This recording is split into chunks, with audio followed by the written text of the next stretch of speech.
I'm not fucking kidding around. You hear me? You hear me? Buckle your fucking seatbelt. Compete. Keep it up. Guess what? Shut the fuck up. Keep it up. Guess what? Shut the fuck up. Keep it up. Guess what?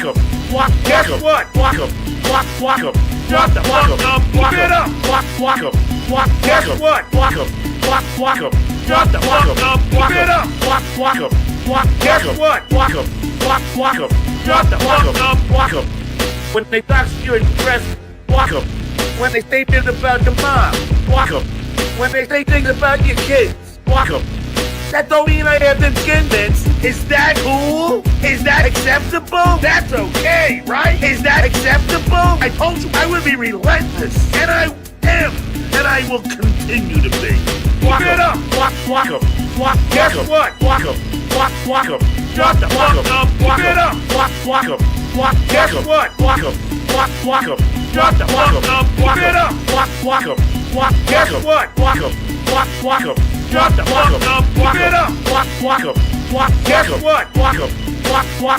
Shut the fuck up. I'm not the bad guy, peeps. They started this war. I did not. You fucked with the wrong guy. I ain't gonna stop. I'm in it for the long run. Because you love a lie. Because you are boundering. Because it's time for you to come on. Because this time the gloves are off. Because this time it's different. Because you're gonna fucking hate for all your sins. Keep it up. Guess what? Shut the fuck up. Keep it up.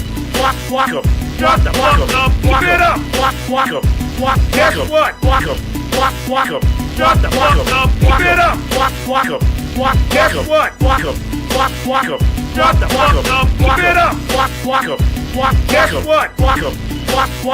Shut the fuck up. Keep it up. Keep it fucking up. Because guess what? You can't beat this. It's virtually impossible. All I'm gonna tell you is people in glass houses. I haven't even fucking started.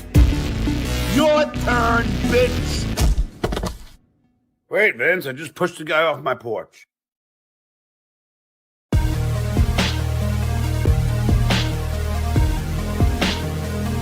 I'm pumping, brother, and I'm coming for you motherfuckers.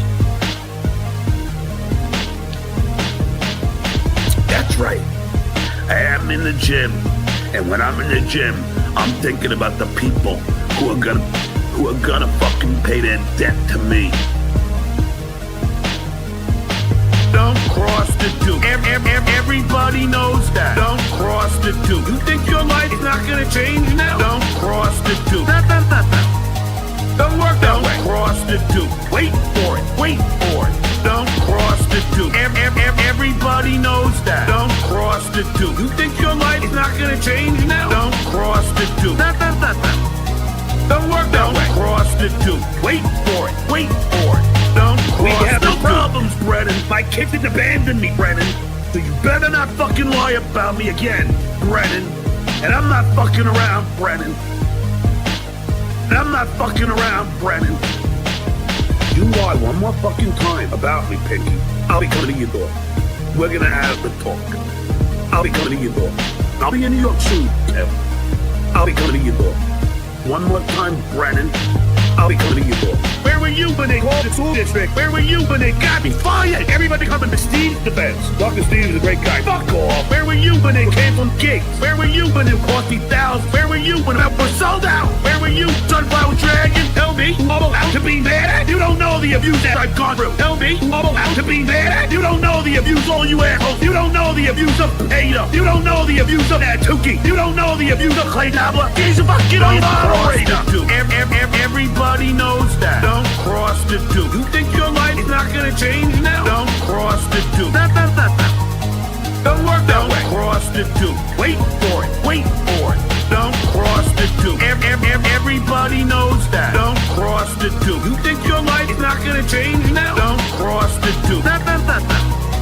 Don't work that way. Don't cross the Duke. Wait for it. Wait for it. Don't cross the Duke. Kind of this Puerto Rican thing, I think. I don't know. I just don't like to be crossed. Can you show me a picture?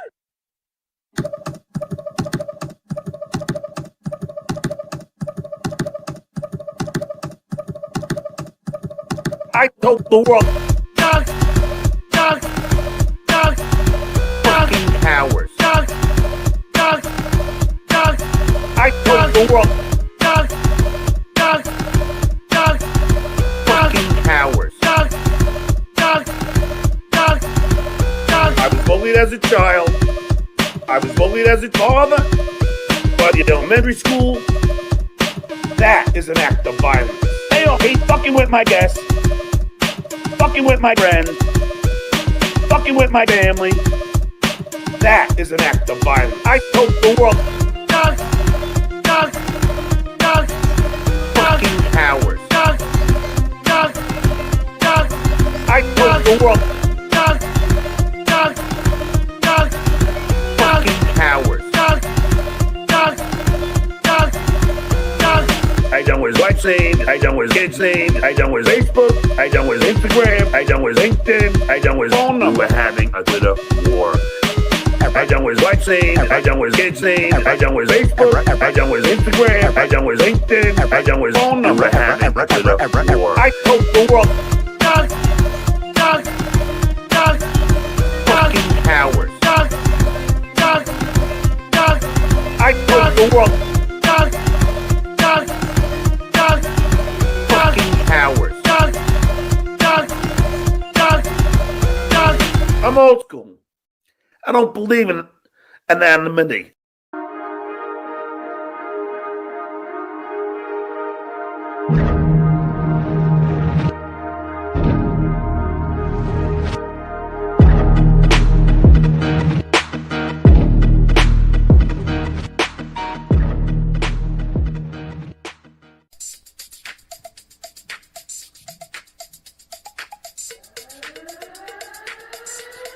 It's time to blunder! Woo!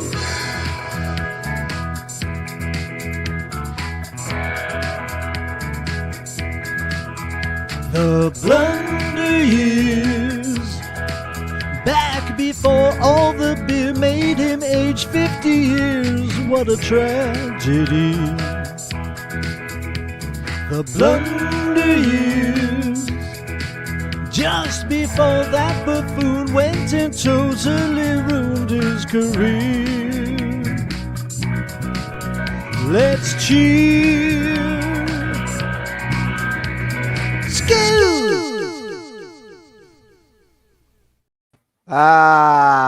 Ladies and gentlemen, skull to you all. Welcome, one and all, to the Blunder Years. All those beers ago.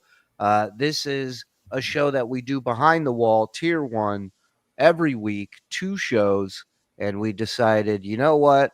Let's do one instead of a Rico, because it's really, it's just the same shit. It's just older stuff. But we've been doing a lot of audio lately, listening to a lot of stuff that we've never covered before. So this is the show, the Blunder Years. Welcome, everybody. We are live. This is not taped or recorded earlier. The Zen is, you can see, still the same size. Mike, still as exciting as ever. And the boys are in the back. Jack? Can I tell you, I'm sitting here while the songs are going on. Chad, what's up? Here. Oh, he's out. All right. He was here for a second. Go ahead. And like halfway through, I realized I have it blasting on like 11, and I'm like jamming in these things. I'm like, I'm going to be deaf in a fucking. Those songs are so good. I'm like, don't. Dude, the level of me. Yes, you idiot. I wasn't listening to Mike. Were you talking about John's songs? Well, the song's about John. Yeah, you were patting yourself on the back? No, they're no. He's talking about the Dabbles, Dabbles stuff. Nah, they're Countdown. DJ Dabbles. Yeah, I mean, they're amazing. He's waiting for you to bring up the Blunder Years song, or myself. And Mike, really, one of your best, the Blunder Years song, if I may say. One of many. Like yeah, thanks. Missy, fishing for compliments without a license, guy. Missy B, proud new owner of a beautiful little puppy Anthony got for his birthday. I hear that thing barking in the background. It's gonna be fun, man. Belgian Malinois. Those things are psycho. They are like special forces, police dogs. Like, what was it? I don't know which John Wick it was, but Halle Berry had 2 of them. and they were like, Oh, right. those are those dogs that he got for his birthday. It's like Yeah. he's slowly building a military compound around his house. I love it. I love it. The watchtowers to come in at some point. I texted them a link. These guys they're a band and they cover Pantera, but during certain solos, they'll shoot instead of a singer, it's guns. The guy's shooting guns where it should be singing. So they have this, I think it's Domination, but it's like dun dun dun dun dun dun dun dun dun, and the guy's just shooting a 50 caliber fucking sniper rifle to the beat of this thing. It's fucking nuts, man. I sent it to him. I go, you got to hire these dudes for a party at your place, man. Be fucking great. James Q Legend is gifting a membership now. I'll suck your dick. I mean, I won't go that far, but I will say that whoever got this gifted membership, you can now enjoy the Blunder Years behind the wall. Like I said, we do 2 of these a week. Behind my paywall. So that's a lot of Blunder. And plus you got the raid if you signed up at tier 2, and a bunch of other bonus shit. So yeah, get in there, get yourself a membership, or at least turn on accept gifted memberships. So when somebody like James Q throws one out, you get it. All right. 15 months and listening live. Good evening, boys, and good evening, chat. That is the Fancy Hippo, ladies and gentlemen, live in the flesh. Fancy skull to you, Fancy Hippo. Thank you. Skull. Do we have any of the fancy skulls? All right, I think it's retarded skull, but we'll take it. 22 months and counting. He is Tom R. Thank you, Tom. We have a fun little package for you. I believe Andy put something together, and then Frog put something. Froggy put something together. What was down clipping that? Oh, clip that. That is Yeah, clip his laugh. Oh, Yeah. damn you. It's like I'm waiting for a house to fall on his head. It's Yeah, so we got a little audio and a little video for you tonight. Nice. The OG of OGs reporting for duty, sir. Shuli, I sent you more nightmare fuel now with Pringles. This one I have not had a chance to watch yet. Let's take a peek. Oh, that's bad. Wow. Okay, That now mouth. play the one that they altered. Look when he opens his mouth. Whoa. It's really no less disgusting than the real one, just a little funnier. I don't know why, but the one really bothered me the most out of all of them. Pickles. You think Pickles, oh. that we're talking? What's up, putos? Not much. What are we doing? Dodo. Mentor, I negotiated a truce. Shuli said he'll remove the strike, but you have to host the Morse verse. Yeah. Sorry, buddy. It was the best I could do. I heard he threw that offer right back at us. Told us to go fuck I'm ourselves. the executive producer, so it'll go well. Right. Frog, you need to bring Sadomi back into rotation. Yeah, feel free to give your request if there's a song you haven't heard in the countdown in a minute. It's a fun one. Let us know. Turn this down a little bit. Maybe that'll help. Mike's songs are good. Hashtag Morse verse. Thank you, Fancy. Wow. Hey guys, you know the boss himself said he'd love to see a Rico style show for good old Opie. That's a fact, Jack, and good evening.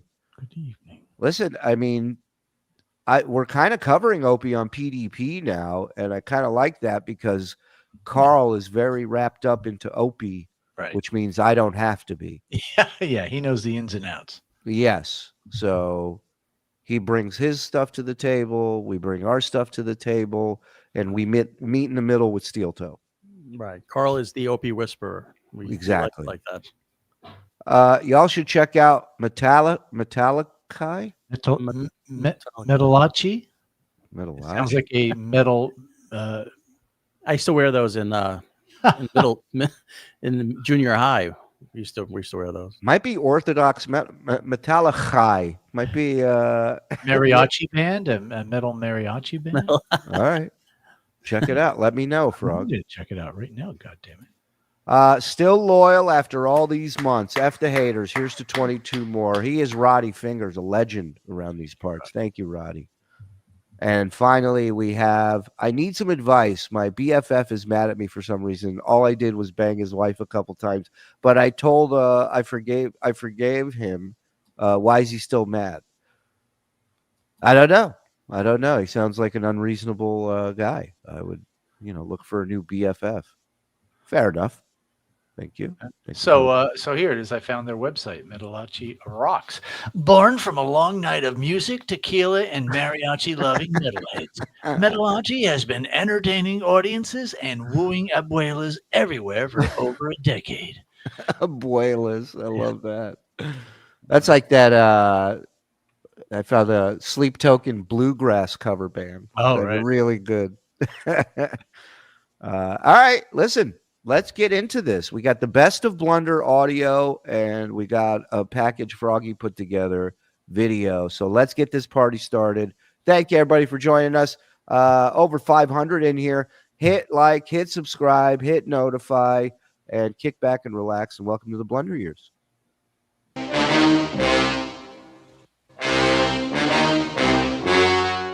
I don't. No, we're treated like John is treated, not like anybody else. Yeah. Why Do you think it's fair if me and Jackie smoke pot by a pool that Howard yells at me and How do you know I didn't talk to Jackie about give me it? a break? How is that fair? How do you know I didn't talk to Jackie about it?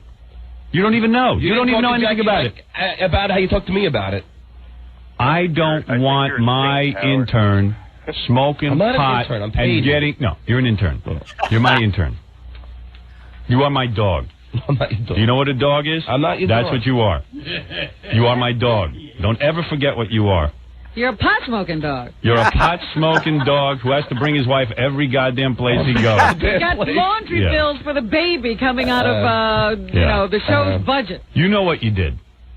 You know what you did, and you still don't know when it's wrong. You're worried. You're sitting and looking at Jackie. Look at yourself. I don't know why. What gave you this problem with me? Somewhere I along don't the have line, any. I love his actions are never the reason why Howard has a problem with him. He's scratching his head going, what do you think happened along the way that you're upset with me now? Yeah, can't imagine. Baffled. Yeah.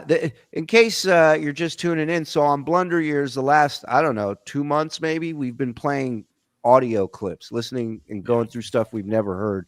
So this is a compilation of some of the stuff we've heard over the past few months, of really Howard laying into John and kind of saying then what we all know to be still the case now. It's an origin story. We see the John we know, how he became that way. Or Yes. that he was always that way, but people didn't realize it.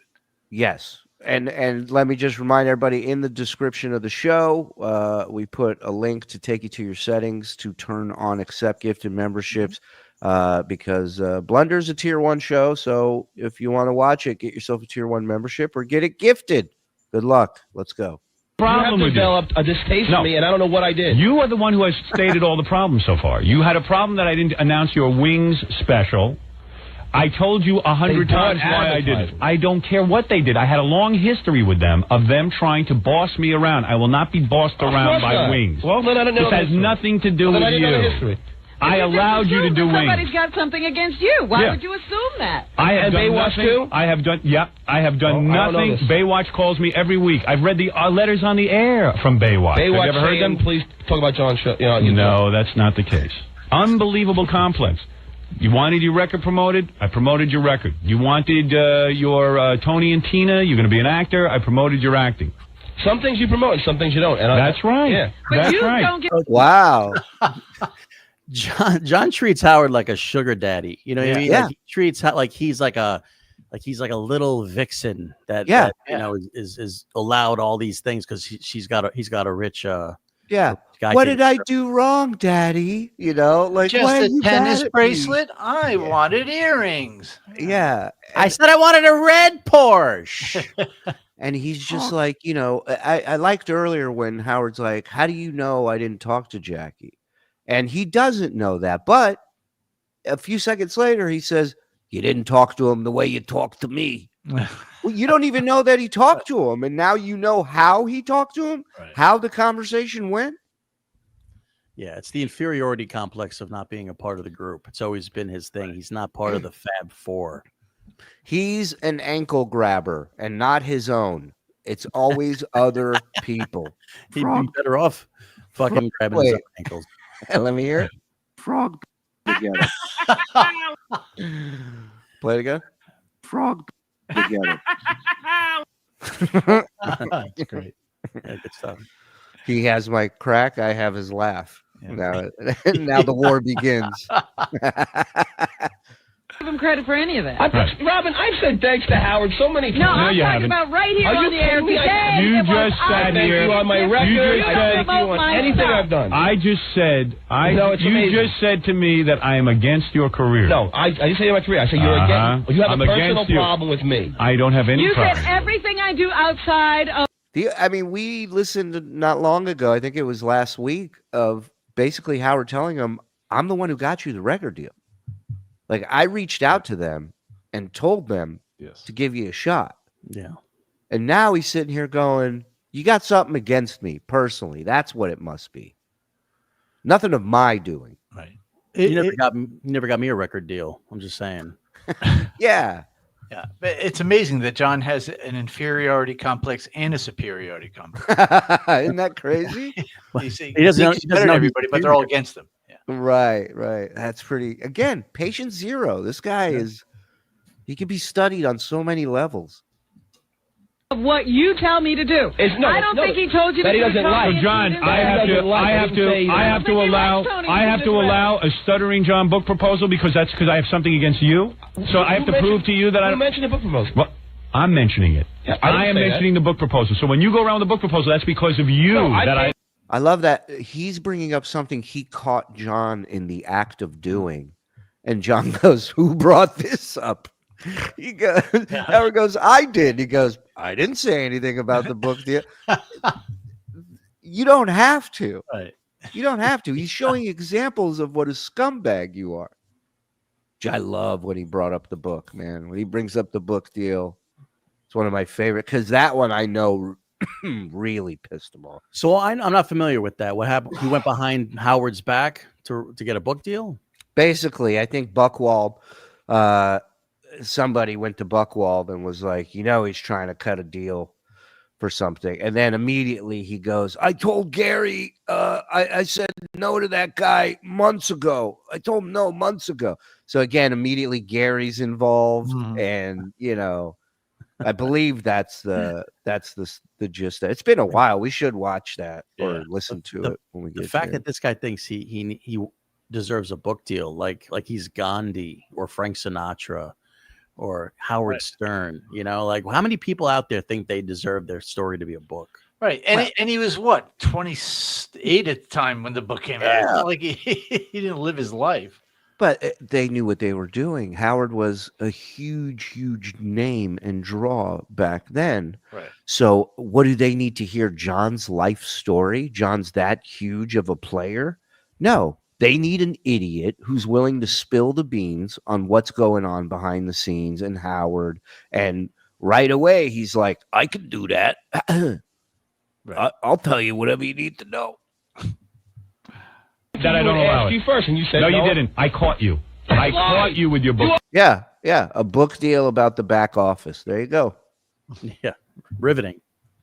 Well, I mean, back then, they would have sold a lot of it. Yeah. A lot of it. But for you to be working with Howard all these years and to not realize that's a horrible idea and not say no immediately, no thanks. The book proposal. So when you go around the book proposal, that's because of you that I don't allow it. You first, and you said no, you didn't. I caught you. I caught you with your book proposal. You are rewriting history. I caught you, John. You tried to do things outside of the show. They haven't worked out. No, some have been really good. Okay. The TV show was great. Wings was terrific. Everyone's still talking about it. They've never seen acting. In fact, they're talking about developing a sitcom for you out on the coast. I just started. Good. Yeah. Do whatever you want from now on. Just don't ask me to promote it. And I don't stay ask away from me. Stay away from me because now I don't like you. When have I asked you to? That's all right. I don't ask you to promote. All right. Goodbye. Goodbye. Did Goodbye. I come up to you and say, please I'll see promote you. wings? I'll see you. You Yeah, just how told do me I've got an agenda against you because I didn't promote wings. No, ever since his book. Sorry, I have a You think that career. I'm doing something behind your I back? have a career that I am not going to allow you to rule. Let me ask If you I don't want to promote wings for my reasons, Let me ask you one I'm question. not gonna. Let me ask you one question. And there's lots of things I don't promote of other people around here. Ask Gary. I don't let him do a lot of stuff. Can I ask you one question? Because I don't want to be involved with it in even a peripheral way. Can I ask you a question? And it has nothing to do with whether I like Gary or not. Did I ask you to promote wings? Yes. No, I did Yes, not you ask did. you. I never Through asked Gary. you. I never asked you to promote wings. Thank you. All right, you're done now. You're done. I've heard all your arguments. They're weak. Go ahead. Yeah, of Goodbye. course. Go back and It's sit a there and tough smoke room. pot. Goodbye. Smoke pot. Goodbye. Because you're paranoid. Go ahead. Leave. Howard, You're out. Did You're out. This room was not paranoid. Goodbye. You're out. You're out of the room. All right. You And- played your game. All right, so let me ask you a question. I heard your arguments. They were weak. Oh, yeah, so let me ask you a You're a question. weak arguer. Oh, I don't think so. You're a weak arguer. What's up, everybody? Let's get to this stuff here. Give us a second. Oh, whoops, wrong one. Sorry, my bad. Nope, I got it. All right. Would any of you guys be interested in being a guest on Sunday Night Weekly News Wrap-Up Panel Show, 11 p.m. East? It's news conspiracies trying to be funny. Jim tells you. I'll check it out, Jim. I'll see what it is. I'm not familiar with it, but thank you for the 16 months.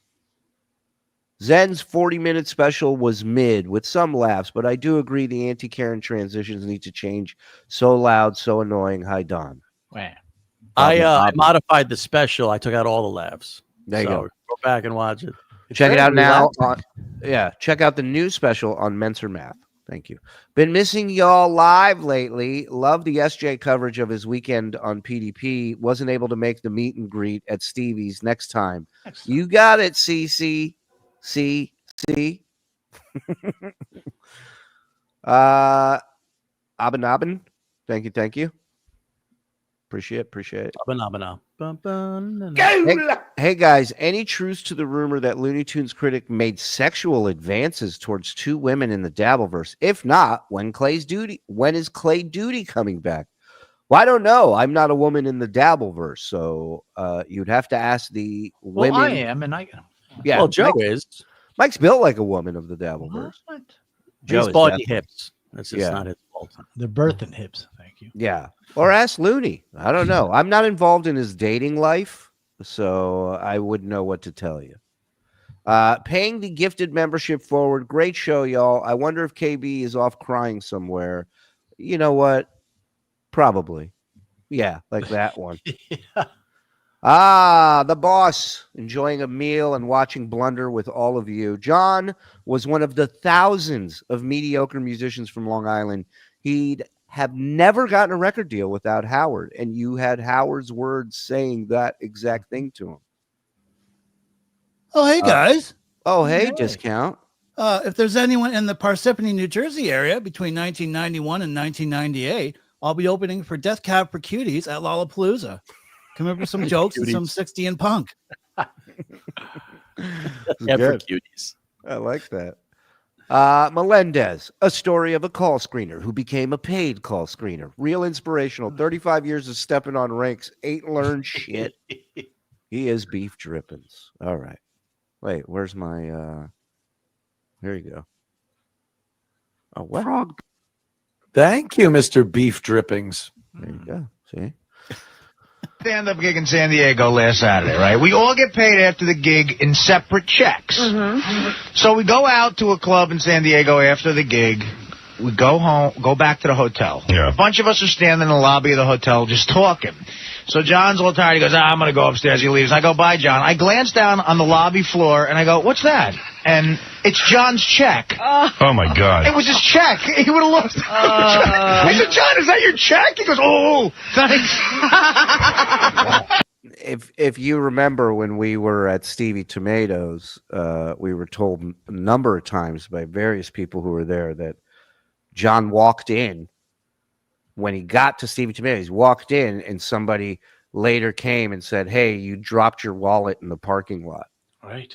Upon his entrance. So, classic John. I mean, What is that? I mean, I can't even form words. It's like he loses his wallet constantly, loses his phone constantly, drops those checks. I mean that's some sort of. It's not OCD or. That's interesting. We need our own sorcerer over here so we can ask these questions, because I agree with you. What is that? Like, what happens for somebody to just? I get busy people, right? Like frantic, like, Sabian was a guy who would lose phones all the time because he's constantly running around. He leaves it in this cab, that cab, When you're a smart person, you lack a lot of common sense when you're very intelligent. So Right. you end up making a lot of mistakes because you're constantly thinking about other things. You're thinking. John ahead. doesn't have that. What? You're thinking ahead. You've Right. already figured out what you're doing now. Now you're 2 steps ahead. Right. So it's not OCD. I think it's DUMB. Yeah. That's what John has. It's a totally different thing. Right. Because OCD, you would be very conscious about where your shit is. Everything. Oh, yeah. Yeah. It's like, oh my God, if I lose my phone, I die. Right. Yeah. Constantly be putting your hand in your pocket, Yeah. making sure you have your phone, your wallet, your check. I mean, especially if you know that other people need that check as well. Oh, right? we do have a therapist in here. Beef He's just dripping. an idiot. Okay, got it. Thank you, doctor. Thanks, He's a doc. medicine man too. Yeah, so- yeah. Thank you. That's Dr. Wampum. The whole point for being there is laying on the floor. John did a gig a couple of months ago, and he couldn't pay everybody in the gig because on the way home from Washington, he decided he had to urinate on the highway, and he lost the check that he got from the gig to pay everyone. Not just his check, but everybody's check. And I had to go and insure. All right, so here's the point, because So he stops on the side of the road to take a piss. And I guess, what is the check in his mouth while he's peeing, or is it dangling? Yeah. Well, I did a gig Saturday night, and I got paid cash. And the rest of the night, I get in my car, I'm like, yep, so Yeah, all right, sitting there. constantly. Yeah, That's sitting what there. Jews do all the time. Yeah. Have you ever lost money, like from No. a gig? No, never. No, nobody Never. does. No. Never. Maybe when I got home, I placed it somewhere and forgot, maybe, but never from the gig to home have I lost a check. Ever. Ever. I think once on the road I left it in the hotel. I thought it was in my bag and it wasn't. But yeah, for sure.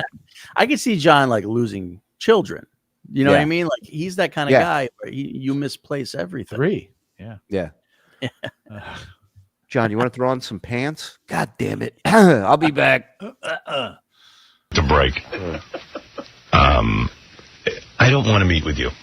I don't. I'm being honest. I don't care what's going on. I don't want to know. It's none of my concern. You're a big boy. Take care of it yourself. I don't want to handle it. I don't even want to advise you. Can't be done in a note, John? If that's the way you want me to do it. I would prefer you don't even write me the note. I mean, I don't know why Gary can't be told all of this. Well, apparently it's not business-oriented, Howard. Well, it is. Trust me. He's lying.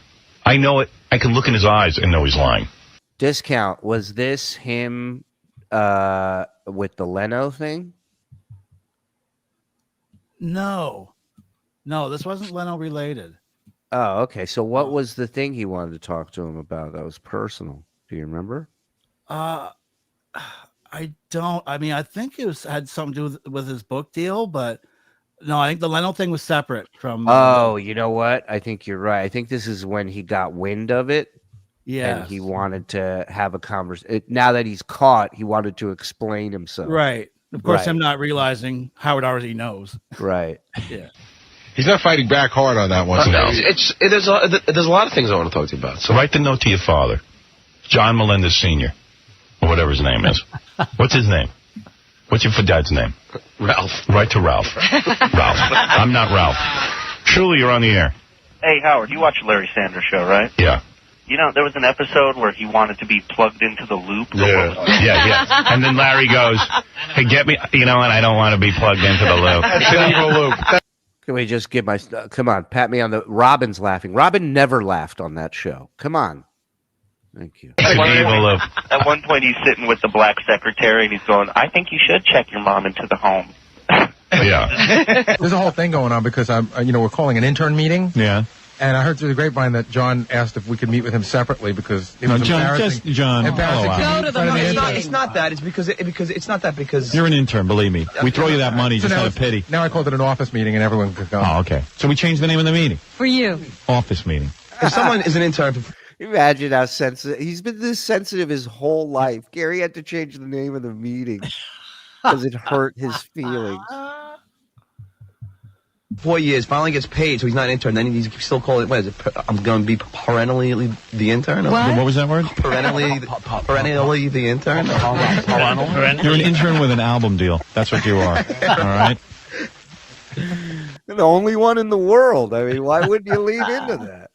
And if the record bombs, you're an intern without an album deal. I got an announcement to make. Stuttering John? Yeah, we have another reason to go to Scores. What? I'm getting married. What are you, nuts? I got engaged on Christmas. And, This is right out of the blue? Stop. Which is a shitty time to get engaged. That's that's that thing where you get engaged, you get a ring instead of getting a present, and that way you never forget your, when you're engaged. It's Your like Valentine's Day. right? You don't. Yeah, leave it to John to ruin Christmas for another person. I love everybody's like, you fucking idiot. The middle of my Kathy Lee. I'm sorry, I just wanted to do it. No, I swear to God, I'm so nervous. He just said, Gary, follow me. I have an announcement to make. And I'm going to be a father, so you can all... Wait a minute. Yes, What? Oh, my God. You're a moron. Shotgun wedding. You are a You're going to say all this, You are a moron.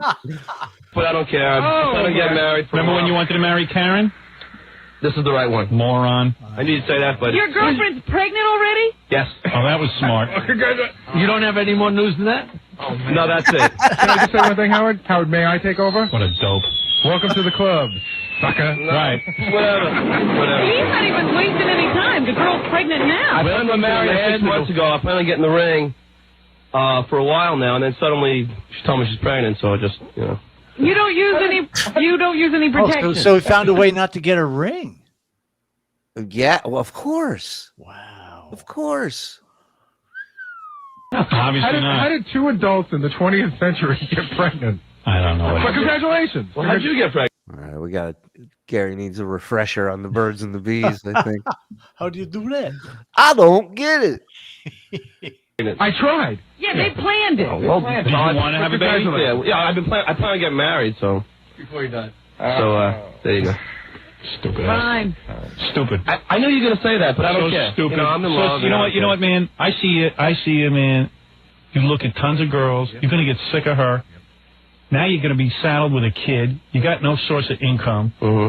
Well, it'd be great if Howard's like, you want to eat pizza every night? The same pizza? It's like Howard had a main line to the future. Like he just saw everything that was going to unfold with this guy. Yeah, I've always said he'd be a great poker player. Mm-hmm. He could read a motherfucker.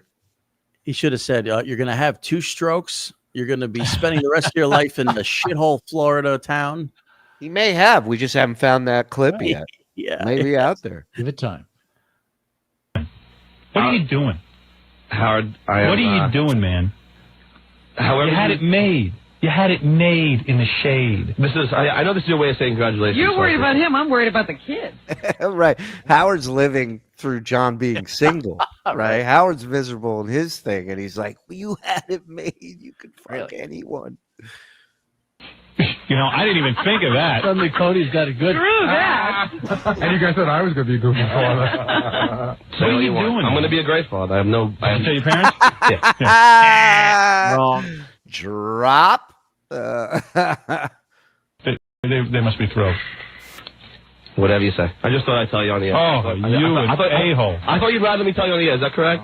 Yeah. Okay, When's the wedding? Stupid. After the baby's born. Oh, God.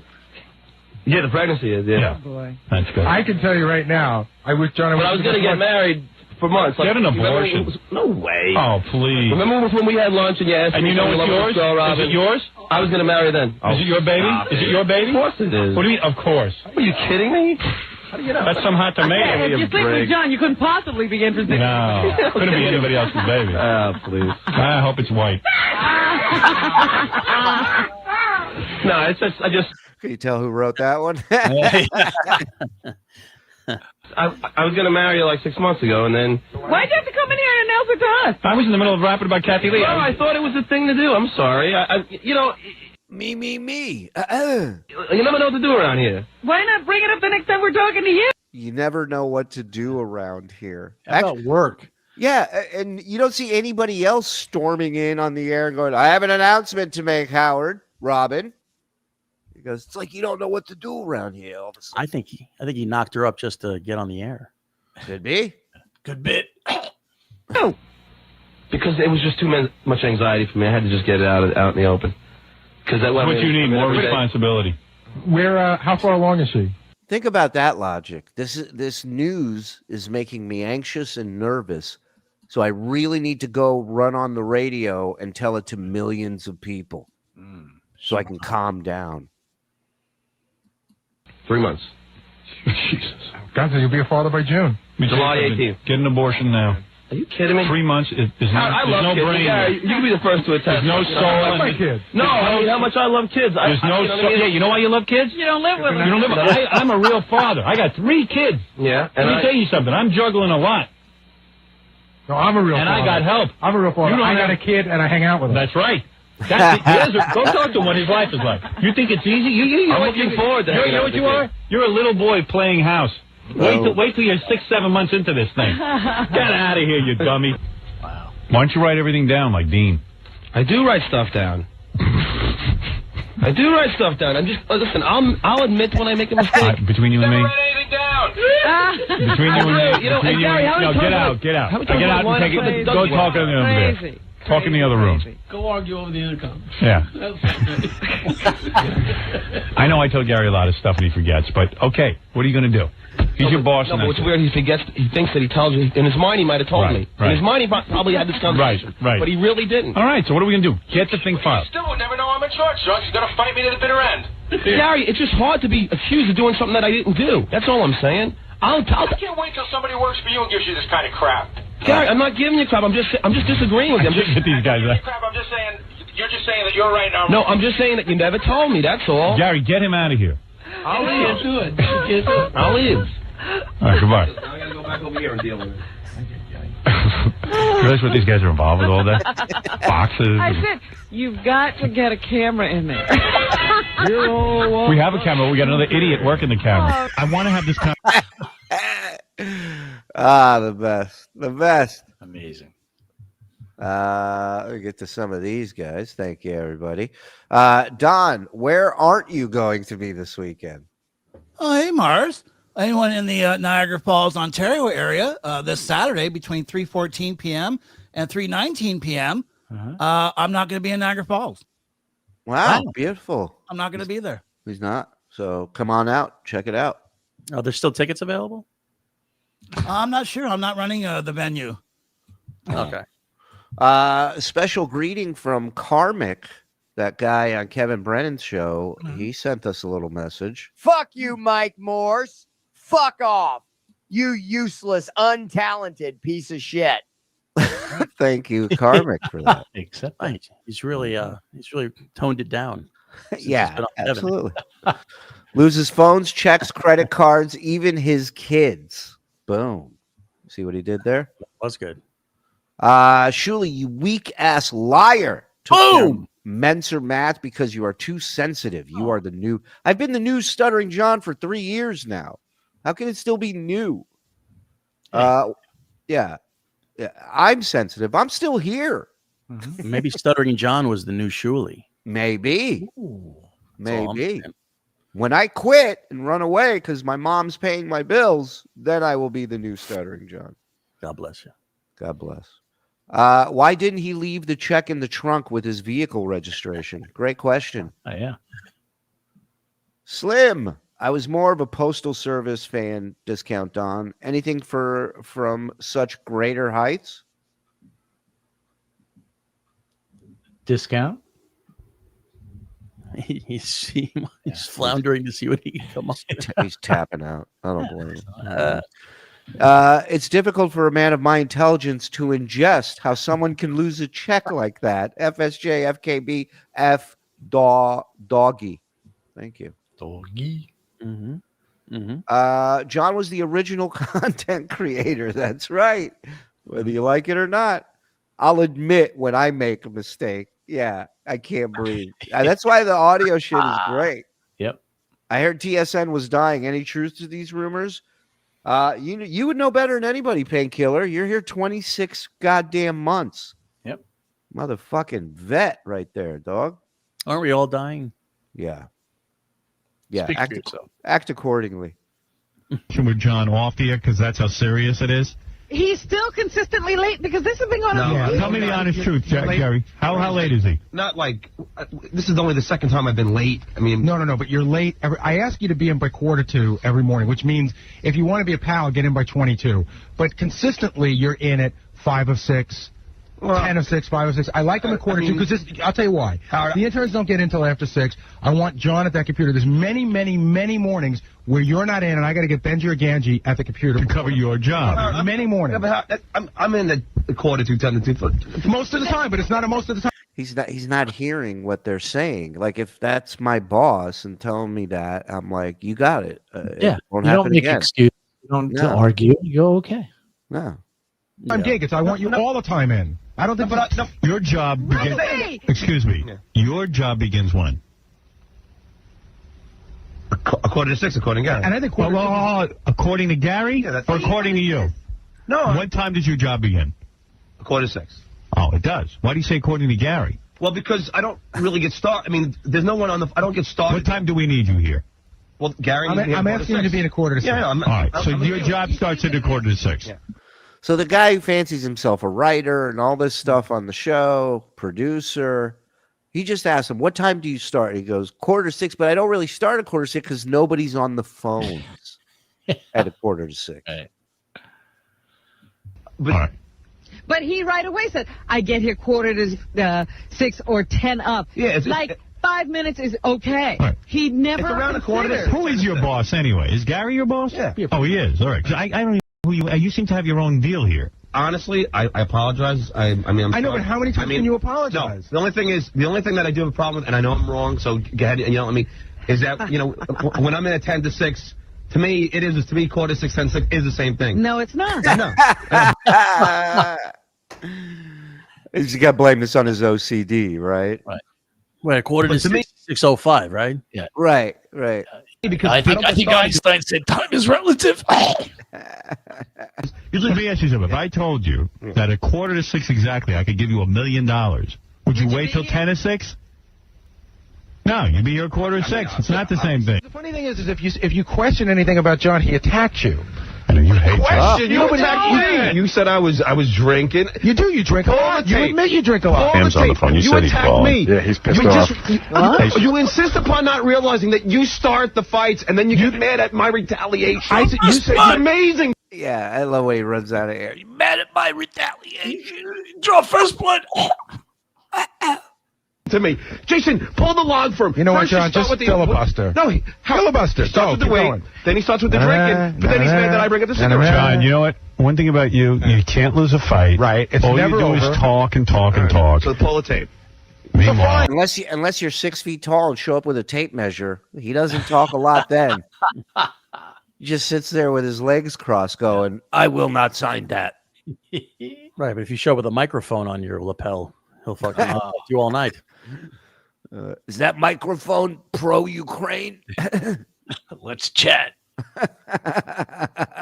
Gary and John had a fight last week after the show like you wouldn't believe. About what? Well, it wasn't really a fight. I yelled at him. It was great. It was very hook. I had it on tape, too, but the tape is muddled. Oh, is it? Yeah. We were sitting in a meeting, coming up with ideas. Then what happened? You want me to tell you what happened? Yeah. Idea that you liked. There was an idea that you like. Oh, the kid that wants to debate you. There's a high school kid who wants to I debate remember me. that. So I'm trying to set up the debate. So we're thinking about. So I said, let's debate some good topics. So we're sitting there, we're thinking of some topics that we could debate. My goodness. Well, I thought it was a funny idea, and I don't sense that he singles you out, but you do. And I said to Gary, well, if you don't want me to debate whether you have a good marriage or not, You won't. I won't. But then Gary went, no, you can debate it, but he's just sick of John always thinking of him. And I went, well, but John is doing the right thing. That's a funny thing. Even Casey said, you said, no, I don't think John. And Casey's like, you know what? John got it in for Gary. No, don't say Casey. John totally zeroes in on Gary. I don't zero in on Artie. I didn't come in here and talk about Robin's drink. I mean, what? No, but you give me more. Whatever you give them, I get double. I'm serious. All your jokes. I agree with that because he knows Gary's his boss, and that upsets him. So that's why he goes at Gary harder. Right. Right. A lot of those guys do, like Sal would too. Yeah, because Howard likes Gary getting goofed on. So there's more wiggle room there than if you were to go after Robin, And John should have the same opinion of Artie because he's below Artie, but he thinks he's on the same level of Artie, so he doesn't hit him as hard. Correct. Jokes about us are bad. Yeah, okay. No, I won't go. It's fine. It's all right? Yeah. All right, yeah, I don't want you to go. Now, all these clips, we have full episodes behind the paywall, Tier 1, these Blunder Years episodes. They're all there because we reviewed these episodes in detail. So if you're not signed up to Tier 1, go ahead, go for it. Enjoy the Blunder Years archive. It's a big one. And then if you want to get gifted a Tier 1 membership, turn on accept gifted memberships. Link is in the bottom. Hit like if you're enjoying the show, if you don't mind. 800 over here tonight joining us. Subscribe if you're not. And notify and thank you. Let's go. Perfect. Okay. John's out. He's challenging me. He's out. Okay. Keep him home. Get somebody else. Fine. You said that you don't want me to go. Fine. I was not having a problem, but until this 2 seconds ago, now I have a problem with it. I don't think he said he didn't want you to go. I think he was questioning. He said, "Don't bring John." What does he do? He said, "Why is John coming?" And then I explained it. He said, "Okay." No, he said, "We can't find someone else to do that." He didn't say that. Find someone else to do it.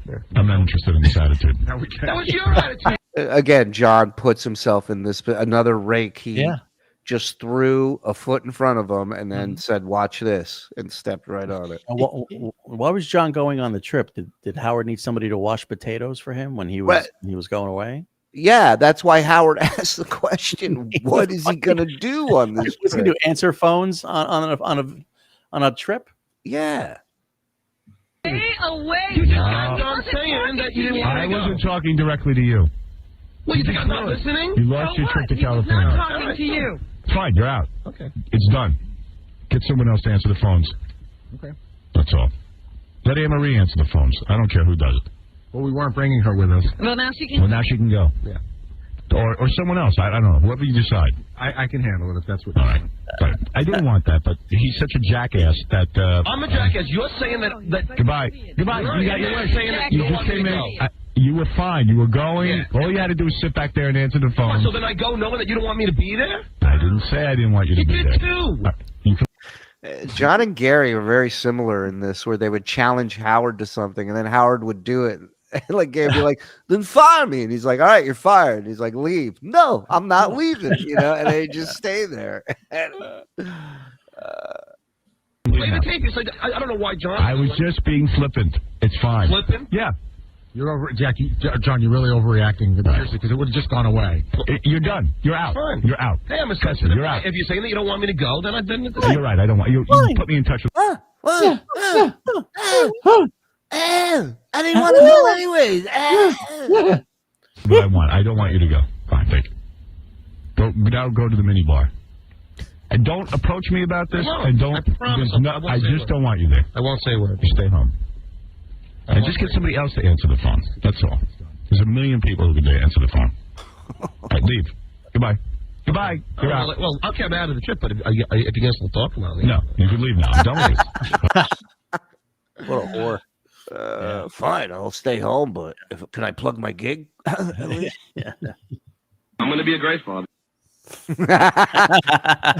I'm done. Goodbye. You're fatter than ever.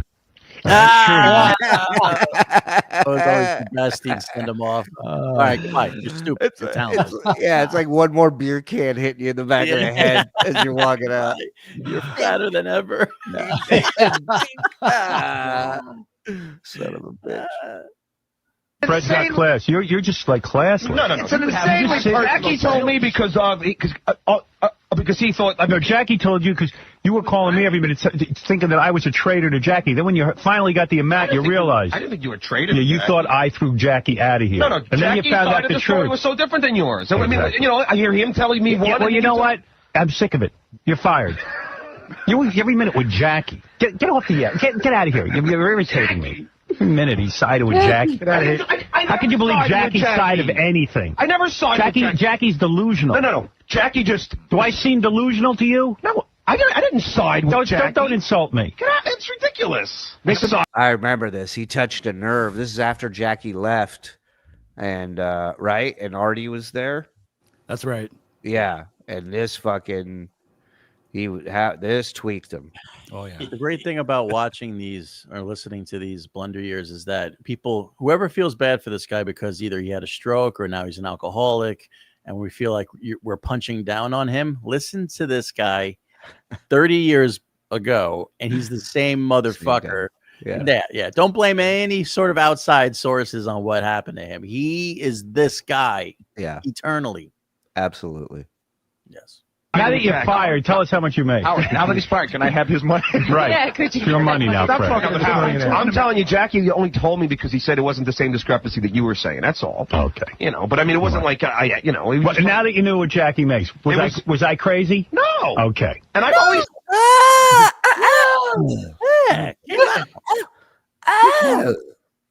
Said that. Right. He was crazy, and I think he made a big mistake. Exactly, and he knows it. I think he was a dumb. Him and Kathy Lee should go stare at each other. All right, now get off my show. This isn't your show; it's my show. Always. I mean, and as soon as you buy something, I'm a celebrity. Why am I out of here? Nick DiPaolo's here for the news. Where is Nick? He's here, yeah. I saw him. Nick. You know what would make a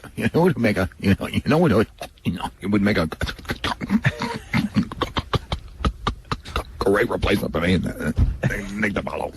Nick DiPaolo. Nick. I love this episode so much. It's in our archives. It's John has left the show. He's in LA doing the Tonight Show, and they're all laughing about how John suggested Nick DiPaolo should take over as the phone screener on the Howard Stern show. Be good. And it's a clinic in Fred, amazing Fred Norris, and he's just crushing Artie and Nick and Howard. They're all dying. It's really a showcase of Fred. Nick DiPaolo. Nicholas DiPaolo. Nicholas. Stuttering John's a trip. Like he decided a good replacement for him would be Nick DiPaolo. Like Nick wants that job. You know what I mean? He's my anointed successor. I said to Mike, you're like a janitor over there, aren't you? What are you saying? The phones. I did that I'm in high saying, school. like John said to me before he left, he goes, you know who would be really good to try out for my job is Nick DiPaolo. So I said to myself, what an ego on this guy. Like, Nick's a pretty accomplished stand-up comedian, probably one of the best I've seen. Yeah, I'm making almost $1,100 a week. Yeah. That's 5 more than John was making here. Yeah, he could take over for me. Nick, when you answer the phone, make sure that radios are down. He's going to change his pants. The bag will always be the same. Look, I agree with you, but he should put something in his pocket. He's retarded. He's and you know going to tell you he has his wallet today, but there's no money in it. It's another great episode where this is him constantly borrowing money from people at work to pay for cabs, pay the parking garage, food,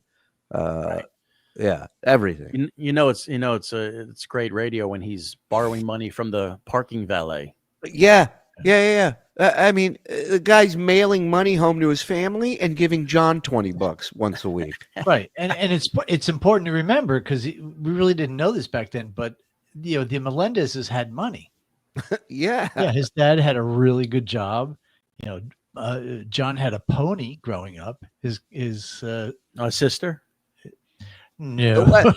I think certain people in the family had money. I think John maybe had it at one point, or they were smart enough to never give it to him. Well, yeah, but I'm sure. I mean, he got paid. You know, obviously he didn't get a scholarship in college, right? Because we saw his high school grades. No one would give him. They gave him a free ride. His parents through college, and if he had needed money, I'm sure he would have gotten it because he'll just pester him until he gets it. True.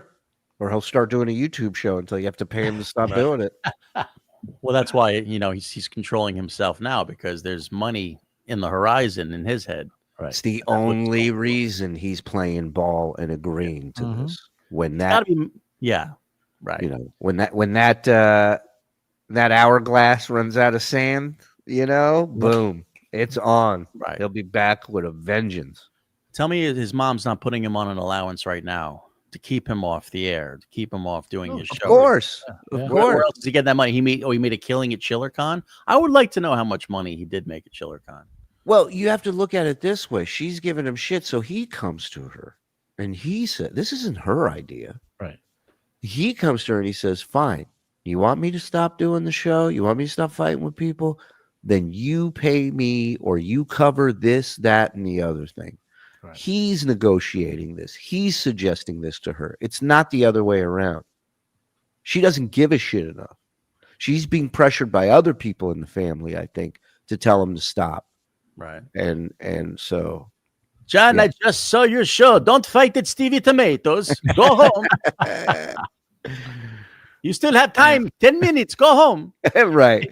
They'll be here, Ma, any minute. Leave now. That's not a black puppy, you idiot. That's a microphone. You spilled the beans all over the place. Pick up the beans. Pick up the beans. So say to your wife, every week go to the bank and withdraw $200. I'll need that. What do you need for the week to get through in cash?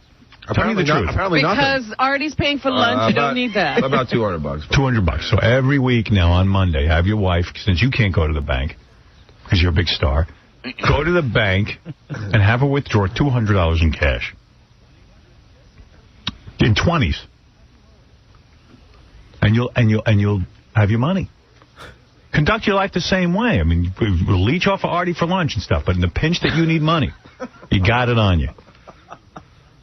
Leech off for everyone. Robin, I for thought rides. it was just, something that John would do while he was, first starting. Isn't it nice that your boss is giving you leeching options? He's explaining to you.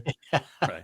Yeah. First of all, I never asked Even Artie lie to no money. Yes. But this is continue. Even lie to people. Tell them you have no money. Continue this doesn't have to change your way of life. Continue being the grub, cheap leech that you are. Drop. That was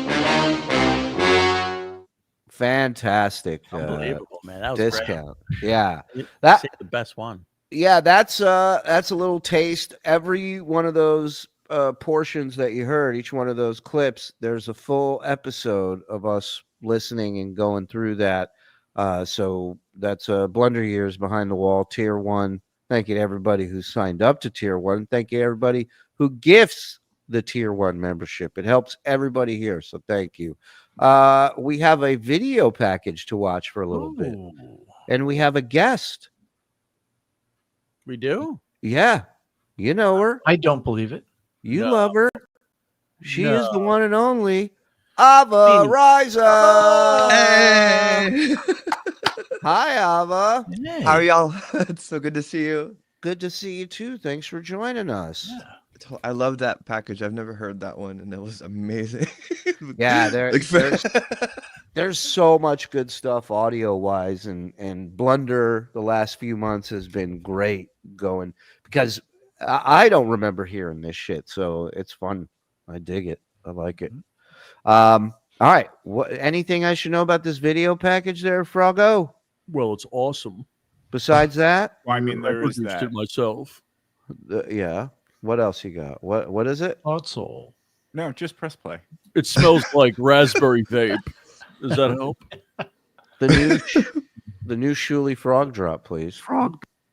together. There you go. Frog. Wait, don't get a free one in. Motherfucker. How many times do you think Howard regrets that he didn't fire SJ? Love you guys, even though I may be moving South Carolina. Probably not. Love you too, pal. How many times do you think Howard regrets that he didn't fire Stuttering John? I don't think he has regrets like that regarding John. I don't think he has regrets regarding John. I think he liked him when he was there, and then he pulled that move, and he was like, all right, out of my life. Yeah. Yeah. 10 people in the chat just got the gift of the Blunder Years thanks to NCS Play. I'll suck your dick. Oh, hey, beautiful man meat.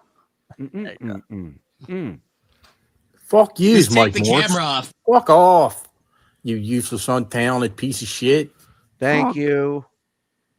Stewie felt Asa has to pay him 10 Sucrets boxes a month. Fact. Denmark currency. All right, we ready? I'll hit play. Let's go. Now. Yeah. Hey, Greasy. I really. What's the picture of that super chat? What is that? It's a butthole. Okay. I know, but what's behind it? Yeah, what's behind the That's butthole? why I covered it with that butthole. Sincerely texted Karl. And I said, hey, Karl. Sincerely all kidding aside, texted. if you ever need anyone, if you got cats, if you ever need anyone to feed or water, give them water. What are the cats? Live around the block. It's crazy to know he's offering to take care of Karl's cats, and he got fined because of the way he takes care of his cats. Right. It's also a very invasive offer. Yes. Yeah. Absolutely. Like it's like he's aggressively offering him to do something Karl doesn't want him to do. Yep. Entering the house. Yeah. Right. Or, I'll watch your kids anytime you need. Like, you're like, all right, you know what? Volunteering for that? I don't think so. No. Yeah. Maybe he means take care of him like the way like a mob boss means take care of him. Yeah. It's crazy how it's similar to like in the tapes when he talked to Kate about wanting to have more kids. And he seemed like he'd be so into it. Meanwhile, why weren't you into it when you had them? Right.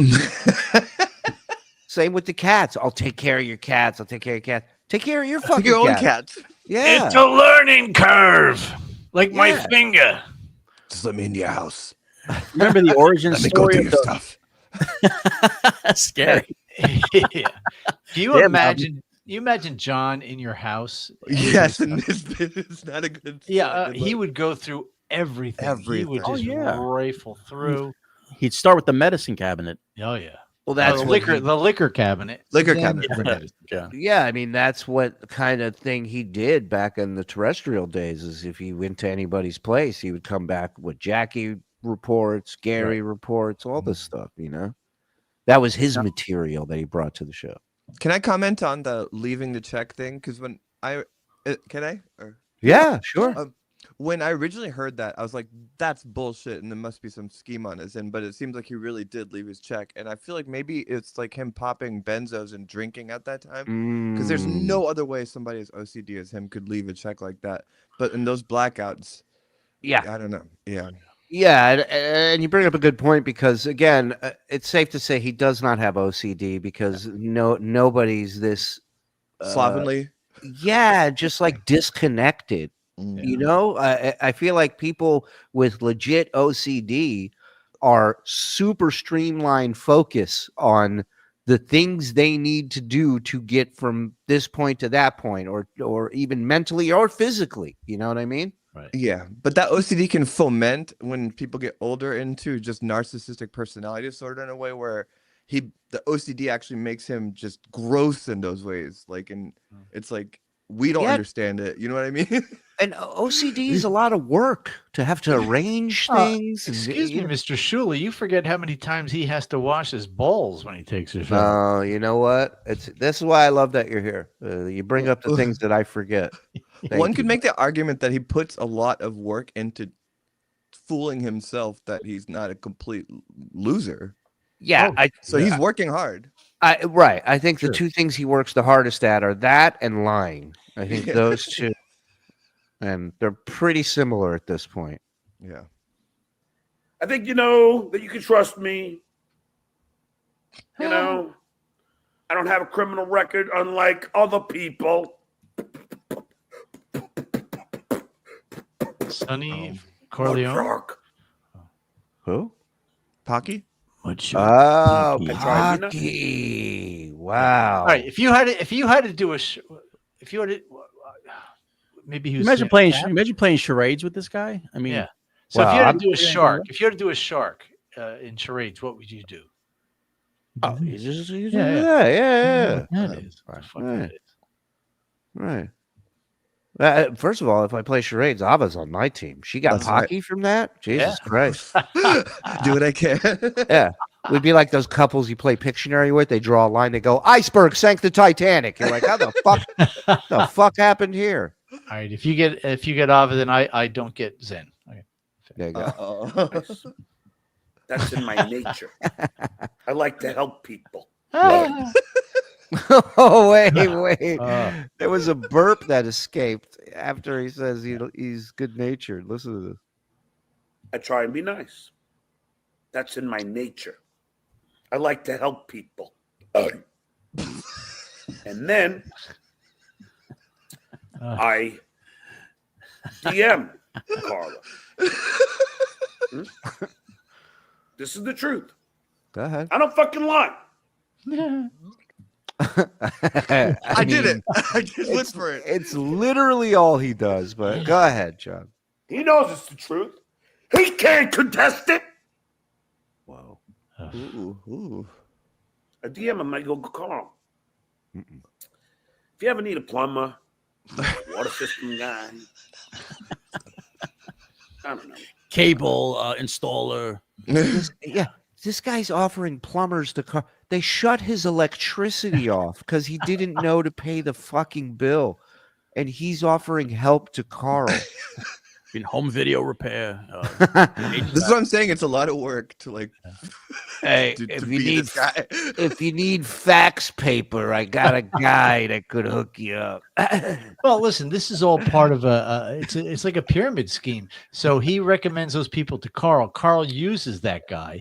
Then the next time John needs the guy, he goes, "Hey, I gave you that job. I gave you that guy." Yeah. That's good. That's good. So, if you ever need laser disc players repaired, let me know. Yeah. Or LASIK surgery. I got both. LASIK. It's the same guy.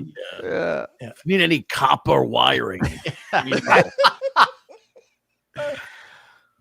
forget what. But hold on, isn't he saying essentially that when he meets people, they tell him what they do and offer their like it's not like, oh, you're Stuttering John. Well, listen, I'm a plumber, so if you like, they probably say that to anyone they meet. They're trying to get business.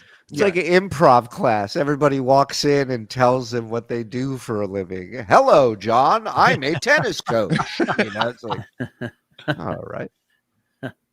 Said it was a bunch of different things, like I think a contractor, or there was a whole bunch of things. If you ever need this, you ever need that, you ever need this, just let me know. I can help. Grab my tits. I'm here. If you ever need something like this, if you ever need a guy who looks homeless to sit on your lawn, I'll hold the lantern.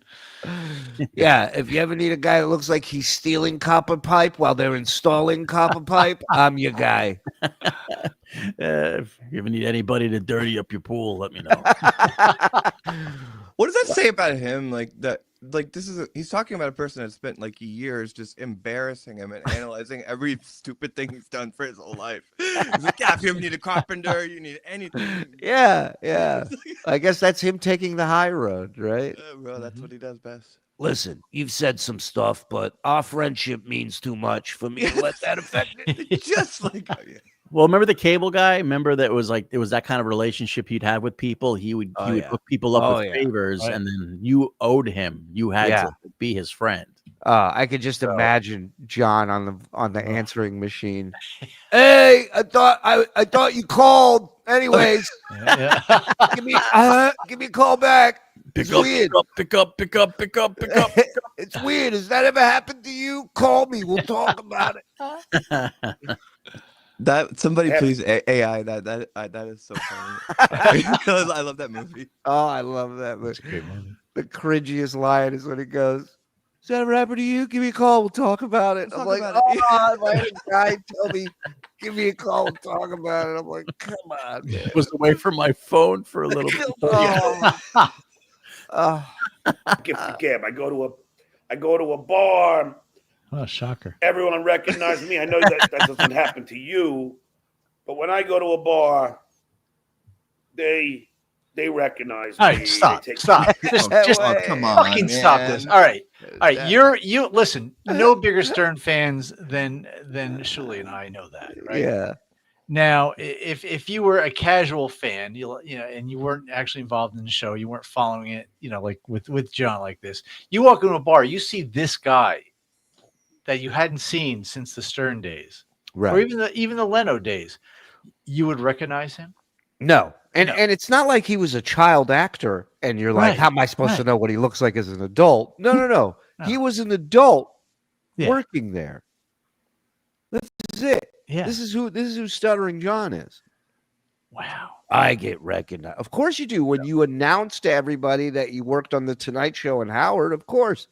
The guy I know, he walked. He didn't even have John's credits. He pretended he did. Sure, but he would walk in, and it was fascinating. That's why it was fun to hang out with these guys, because he would walk in, saddle up to the bar, and go, "Hey, you might have seen me on Law and Order," and just like right. all of a But sudden guess go what? there. Guess what? You do that at a strip club because that's who you're supposed to like to, strippers, right? You might notice I was. Okay.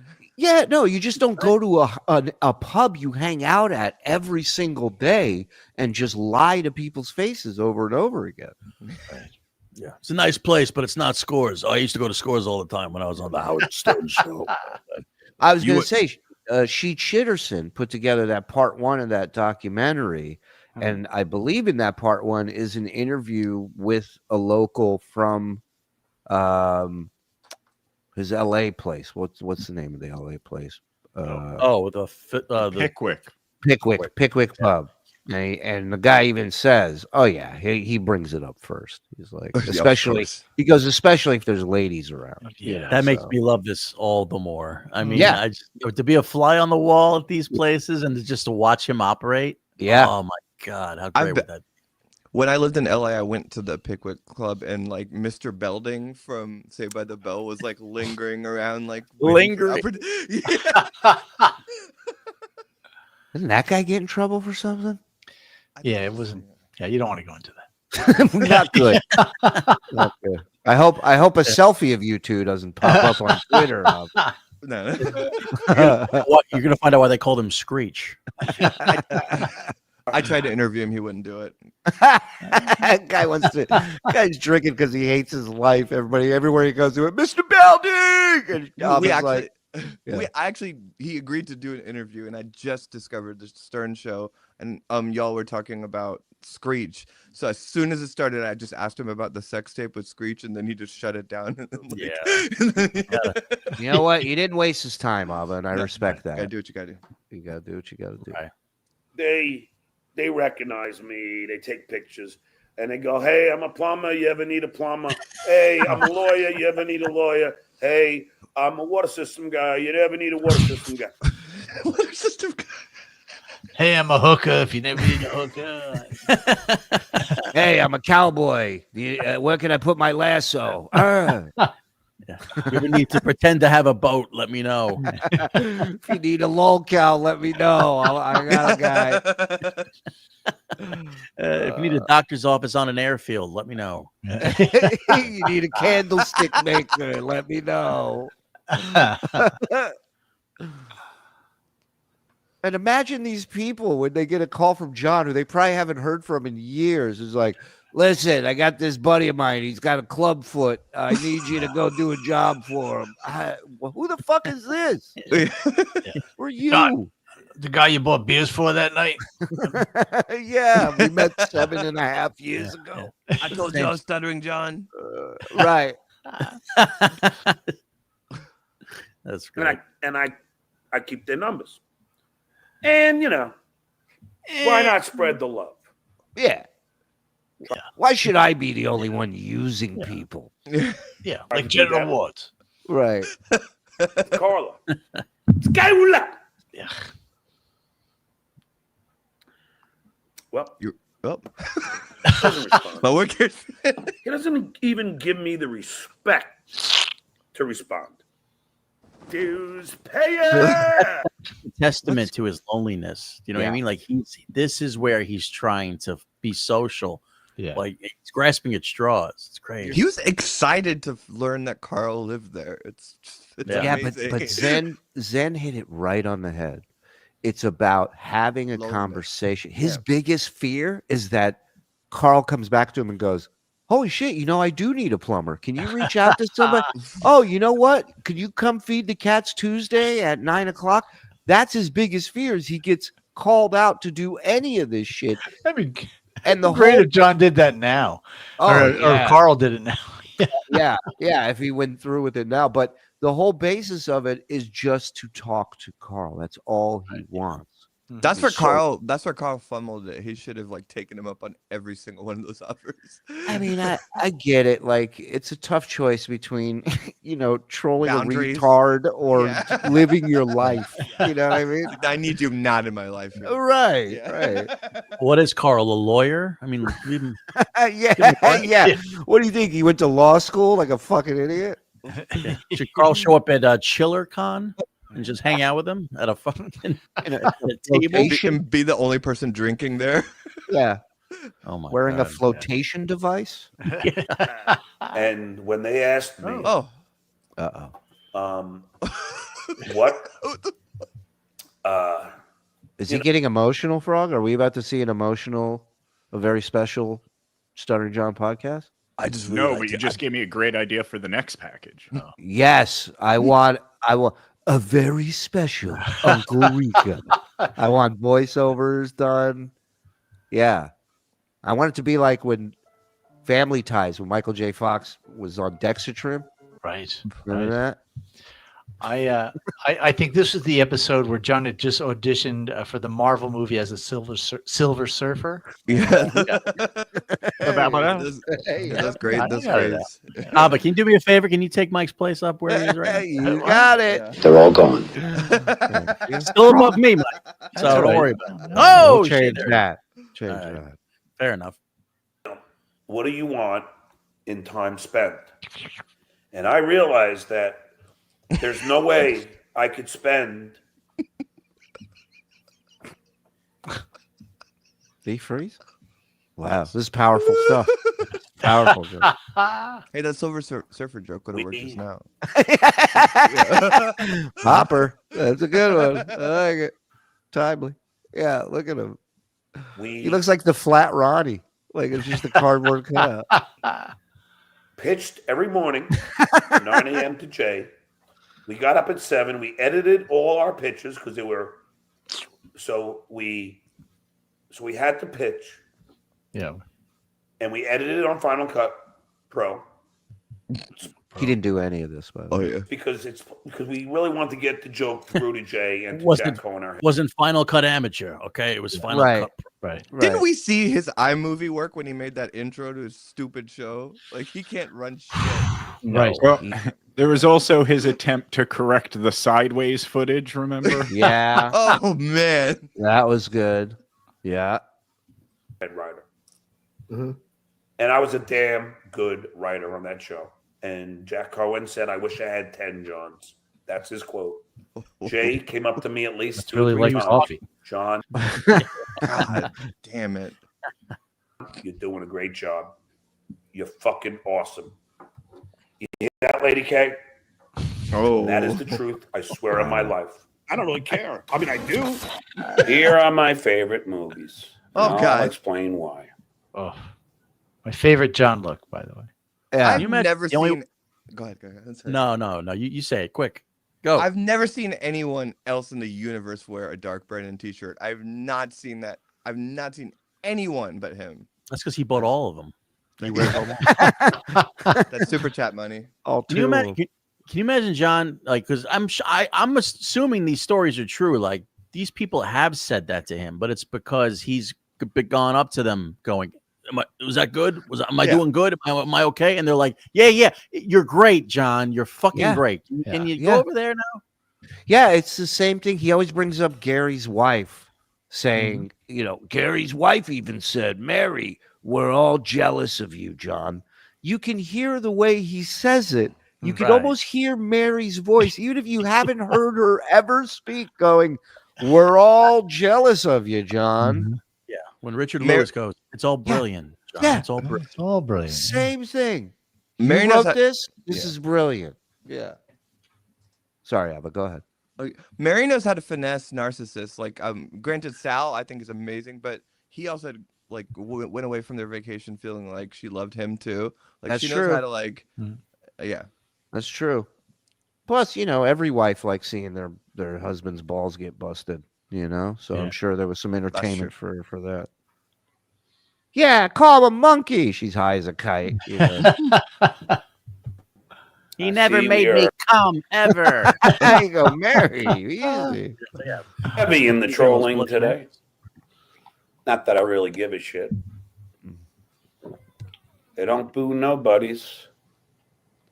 And I sure as shit ain't not a nobody. They don't boo Ain't not a nobody. That means I sure as shit ain't not a nobody. Get your book. Yeah. Ain't Hold on. Yeah. Everybody. Don't boo nobodies. God damn it. Everybody, Damn it. please.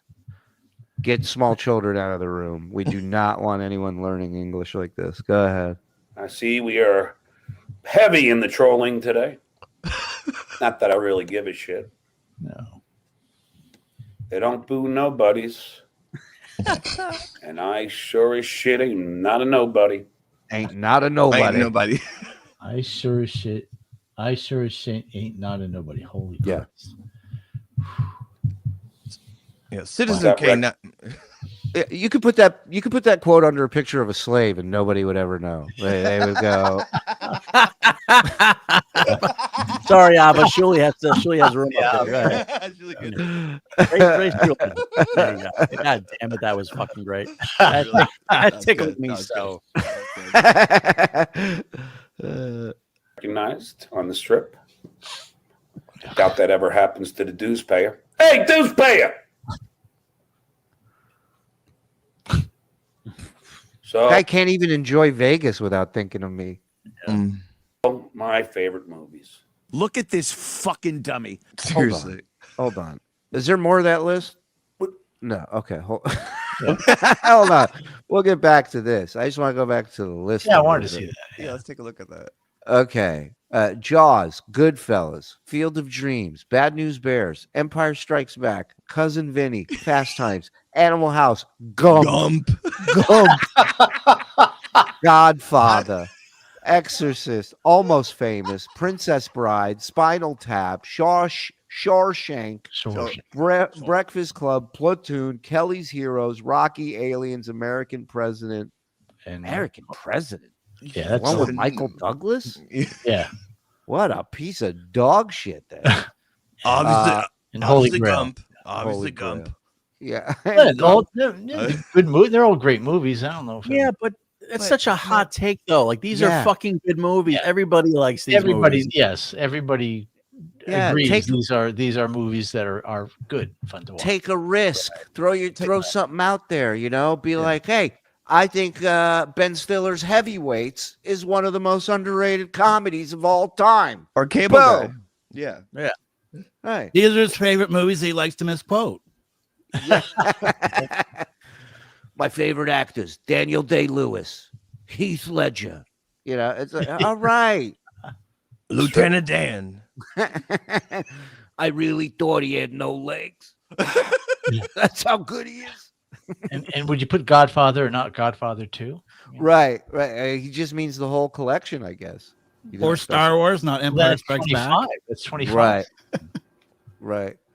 My 22. Why 22? Everything about this. Oh, it's annoying me too. It's Tell me which Men in Black you like the most. Which Men in Black you like the most? Happens to the dues payer. Hey, dues payer! Hey, Johnny. So, my favorite movies. Look at this fucking dummy. When I started doing interviews, they said Mitch who? Yeah. Look at that shirt. Yeah, it's it's horrible. Again, that's one shirt, right? Well, Yeah. right. Like he has this ability to make shirts look like smocks. Like he's always in a barber's chair, depending on what he's wearing. Looks One like a shirt monk. has 3 layers. He's like a monk, he said. No, he's like a monk making wine. Like How's Robin Hood doing? Any word, John? Fire fuck. Fry fuck. Get it? I got a tinkle. You guys want to do something? I can do some super chats. I can do ahead. it. Yeah. Yeah, I'm still not past the gump for there's something funny about. Yeah. Countess She Beast of Tahiti Village. Agree 100% on heavyweights, by the way. It was a good movie. Yep. Great movie. For a New York film school and snob, SJ has the most basic, lowbrow take on movies. Thank you, Stewie Felt. $5. Yeah, those. They're just blockbuster movies. Yeah, he you mentioned. can't put Godfather in your list. Like that's like hack. Yeah. I mean, where's your Akira Kurosawa films? You know, where's Ingmar Bergman? If you're gonna Ingmar Bergman? Yeah, Seventh Seal. Come on, bro.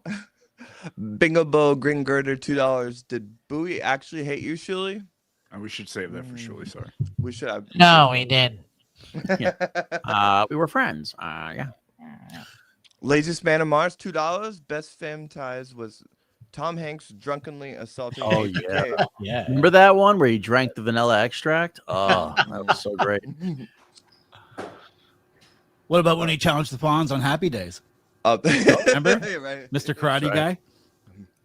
Gilman, $1.99. Ava's great. The Ava and Lenny show. Ooh. I was gonna pitch that guy that Jake Hudson, whatever. If y'all ever are down, I'm down to do a 60-minute style show with him on the Shuli Network. If you ever want to consider that, but Lenny too. Would you like to be Lenny? I would like to see you guys. I think interact. you and Lenny should. I Talk. think he has a lot of potential, and he hasn't worked with the right people. Thank you. Thanks. But he was shitting on you last night, so I forgot about that part. Who, Lenny? No, Jake Hudson. He was shitting on us. Why were we in his pants? Or on his fingers? I discovered him yesterday, but I think everyone else is already burnt out on him, so I'm like still fascinated by him. Yeah, once a guy sucks on his hemorrhoid finger, where are you gonna go from there? You know? Yeah, that was a long time ago. Bless his heart. I just missed his. I didn't know about him until that broadcast yesterday. Yeah, I'd play a clip, but then he'd charge me, so I'm not. It's already. He has a golden smelly taint. Old Levy has an old and wrinkled taint. Vince the lawyer has a baseball cap on his tent, and Lady K has a club tank. Taint. Taint. Bingo Bo Grinkgerder. Thank you. 3 months. Appreciate that. Arthur, Stuttering John never had OCD until after Howie wrote a book saying that he had it. Coincidence? I'm sure. Yeah. Yeah, that's a good point. How did DePaulo never knock Stuttering John out?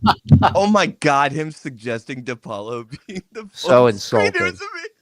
So insulting. John has to try and build up a favor spirit card for people to punch holes and end up doing stuff for free like a Subway. Yeah.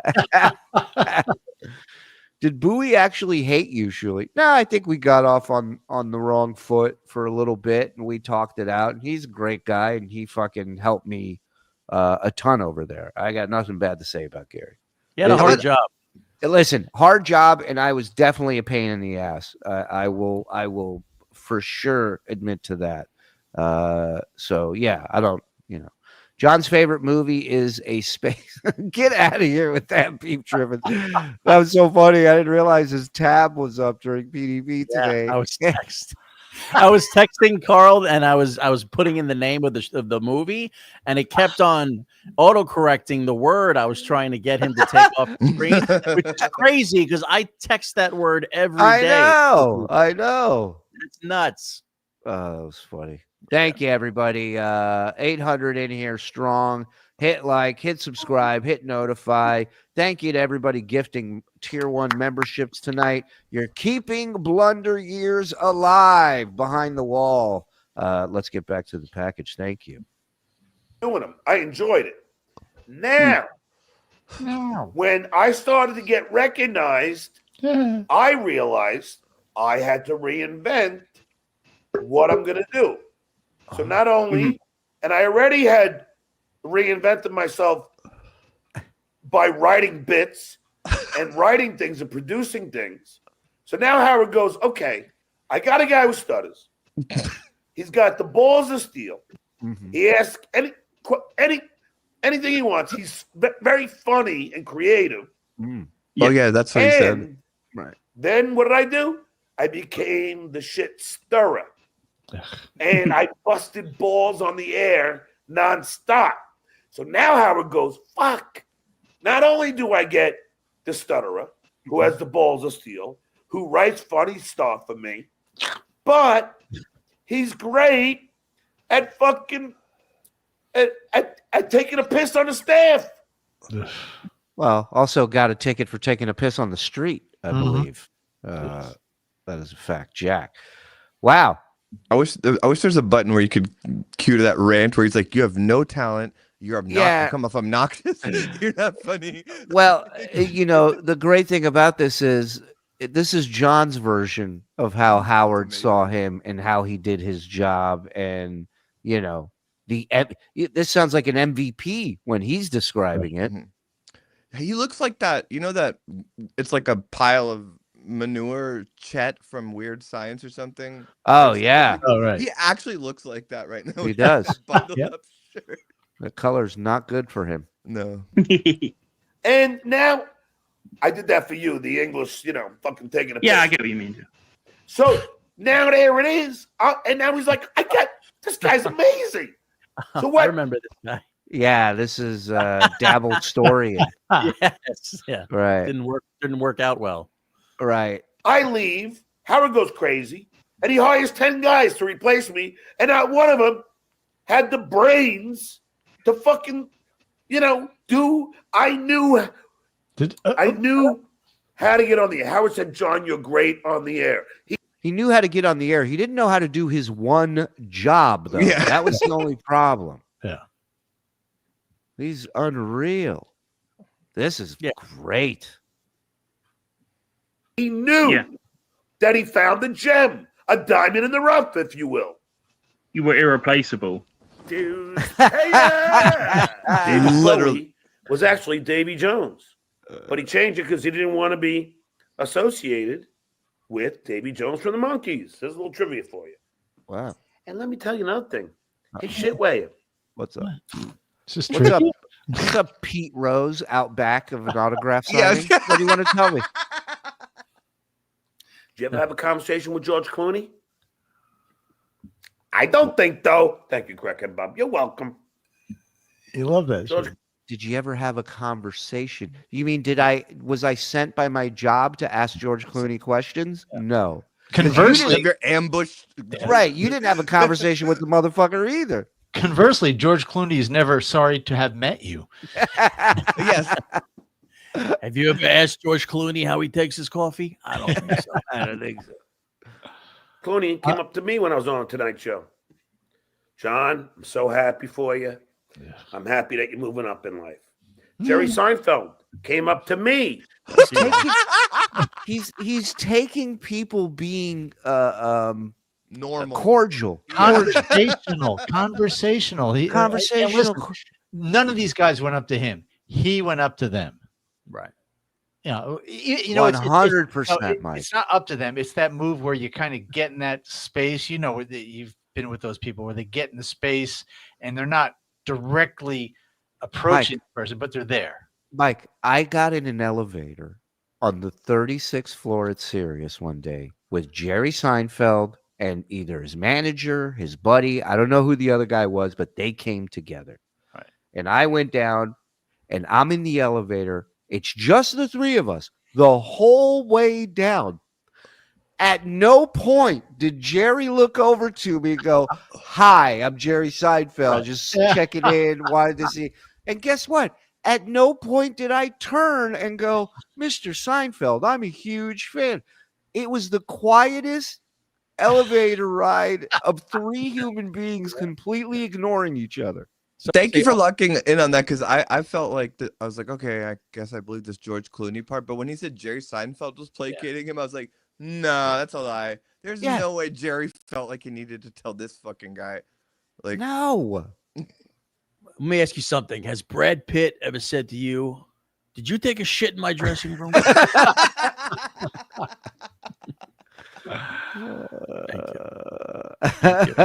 you. On the Tonight Show. John, I'm glad to see you moving up in the world. So there you go. Has the shitway ever had that? No. Oof. Did the shitway hang out in Tom Cruise's fucking green room? Oh God! When Tom wasn't in it. What? Yeah. Look at that face too. Holy shit! Did Shitway get a free shirt with proof of purchase from Kool-Aid packs? I don't think so. Shirt. Did you ever get 5 Coors Lights from Tom Cruise's refrigerator? Have you ever been kicked out of Tom Cruise's dressing room? Yeah. I have a quick question from I don't want to give the name, but let's say plus size ninja is asking, is Ava drinking out of a mutant owl pumpkin cat beast? No, it's like I found this owl coffee mug in a thrift store. Cool. Okay. All right. But I will admit it's got Space Dust beer in it. Hey now. Yeah. Let's go. Crazy girl. Let's go. Get into some karmic territory. Let's do it. Fuck you, Mike Morse. Fuck off. You useless, untalented piece of shit. Fuck you, Shuli. Wait, do that again. Do that again. The last one. There you go. Fuck you, Shuli. I met Shuli at DabbleCon 2 and I struggled to talk to him. I went back and forth. Should I say something? Am I annoying? No, just talk to me. You're a smoker. I'm a smoker. You're a lesbian. I'm pro-lesbian. Let's strike up a conversation. Did you ever talk to smoking lesbian? I don't think so. I don't.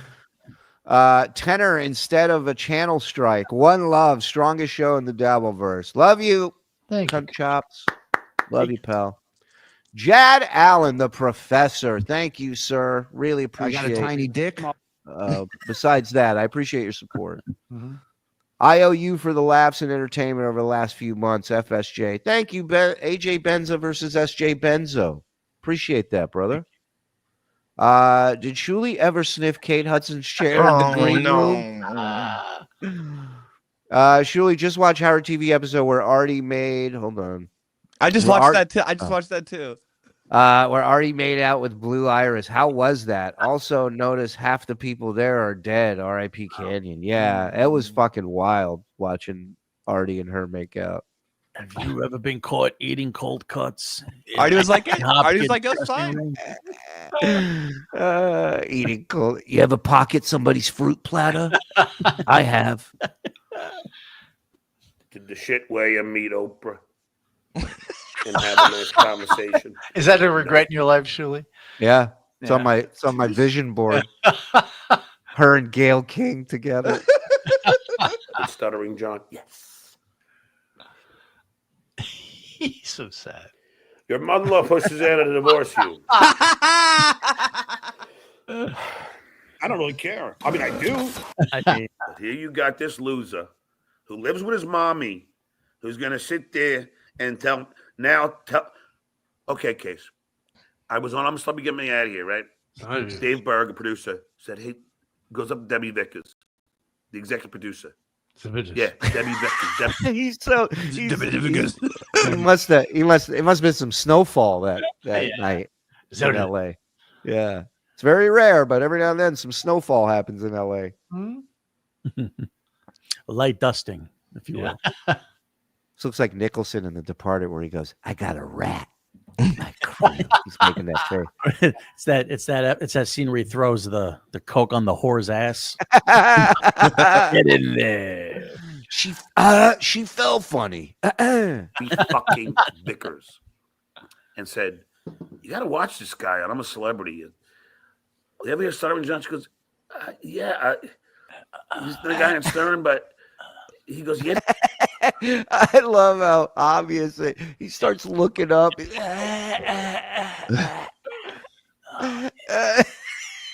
Yeah. There's a great chatter in here for a while now. John's Ceiling of Lies. It's one of my favorite screen names on here. Yeah.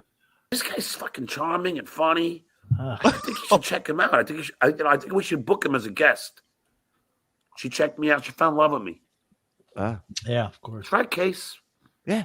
Me? I fisted her. What do you think of that? And my work. Took me a long time to ruin that relationship. Let me tell you. Yeah. They fall out of love just as hard, let me tell you. Jay and Howard. You all like to think that because you can't get it around your stupid fucking brain. Around your brain? He didn't say around your brain, did he? He did. He did. Oh no, I gotta hear that again. Yeah. Have you ever politely yet firmly been asked to leave Tom's dressing room? Oh shit, Waya, huh? All right. And my work. Can I do it, Jay and Howard? You all like to think that because you can't get it around your stupid fucking brain. We're stupid. Our brains are fucking stupid, huh? Okay. That I have a charm about me, and I'm smart, and I'm funny. I can't. I have a charm about me, and I'm smart and funny. That I have a charm about me, and I'm smart, and I'm funny. And doggone it, people like me. And you can't handle the truth, can you? You can't handle the truth. And what happened? I did my guest appearance on The Tonight Show, and I killed it. Right place, right time, right performance. And you know what Debbie Vickers, wrong guy, Joe Medeiros, the head writer, did in the commercial break? Put me in the audience in the fourth row and left me there. Came up to me and offered me a job. That night. They go, John, can you feed my cats? Yeah. You know a plumber? And I had to turn it down. Now, Case, I want you to know something. You were never on any late night show. Why do you think? Why do you think? Mm-hmm. I know the truth hurts, but I'll tell you why. Because you weren't fucking talented. Dues payer. He's asking why Casey was never a guest on late night TV. That's what he said. Oh, okay. Yeah. I'll admit when I'm wrong. Fucking, I have no problem admitting when I'm wrong. Prove it. Who is it? Wilhelm Willow said every failure is a step to success. Oh, that. That cannot be the correct quote. No, there's no way. That cannot say. Please, who was it? I believe it was Willy Wonka who once said. No, believe it or not, my intuition was that it was wrong as well, but I looked it up. He even kind of got the guy's name right. He may have pronounced it wrong, but he was close. So it's up on the screen right now, is what you're telling me. I did wonder about that if he wasn't reading it. Oh, can you go back real quick and look, because you can tell if he's reading it or not. Even a broken clock is right twice. Look at him. Looking at him right now. He's looking at it. Who is it? Wilhelm Willow said every failure is a step to success. I can't remember. No, it's two W's. If you were at a dinner party and somebody said that to you, you would drop your food on the floor and go, well, I gotta go take a shit. I'll see you first. The weird part is all of us staring up at the ceiling together, going, "What's he looking at up there?" I believe it was Adolf Hitler who said. A wise guy by the name of Goebbels once said. I believe it was Papaya who once said. Yeah, that's how you know it's up on the screen because he's flexing about it. He goes, I think it was 2 W's. Yeah, he came in low. Okay. Okay. He's so proud of himself. Don, thanks for the fiber. John, you're here to stupid king of the web packers. Okay. We've done this before, but hero stupid is because I got recognized by blue collar people and Robin didn't, and I'll wear that as a badge of honor. You know what? Okay. So they coined the frame hero of the stupid with him because he connected with the everyman, not stupid man. Shouldn't he be hero of the everyman? Mm-hmm. Yeah. Stupid is the key word there. Right. I Robin. always assumed. Yeah. Go ahead. I always assumed he was the hero of the stupid because he had achieved so much for being so stupid. Like he managed to get and stay on the Stern Show. That explains it perfectly. That's my read on it. Yeah. People. Yeah, I would agree with that. But apparently, Robin, the idiot, was too smart to be hero of the stupid, so he connected with him. Good for him. He showed Robin. Not gonna get me with that, Donnie dickhead. Detroit Dabbler. Oh, thanks for the $2. Guess you. What are you on food stamps? Wow. Ooh.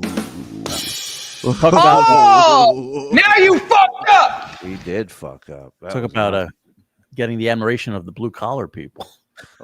That's one way to not do it. I am the hero of the blue collar people. I am the people's man. What are you on food stamps? You fucking cheap prick. Love Sal and Richard. Weren't you the phone screener? One of the things I did was screen the calls. Another thing I did was write jokes. But more importantly, I was on the air every day for hours.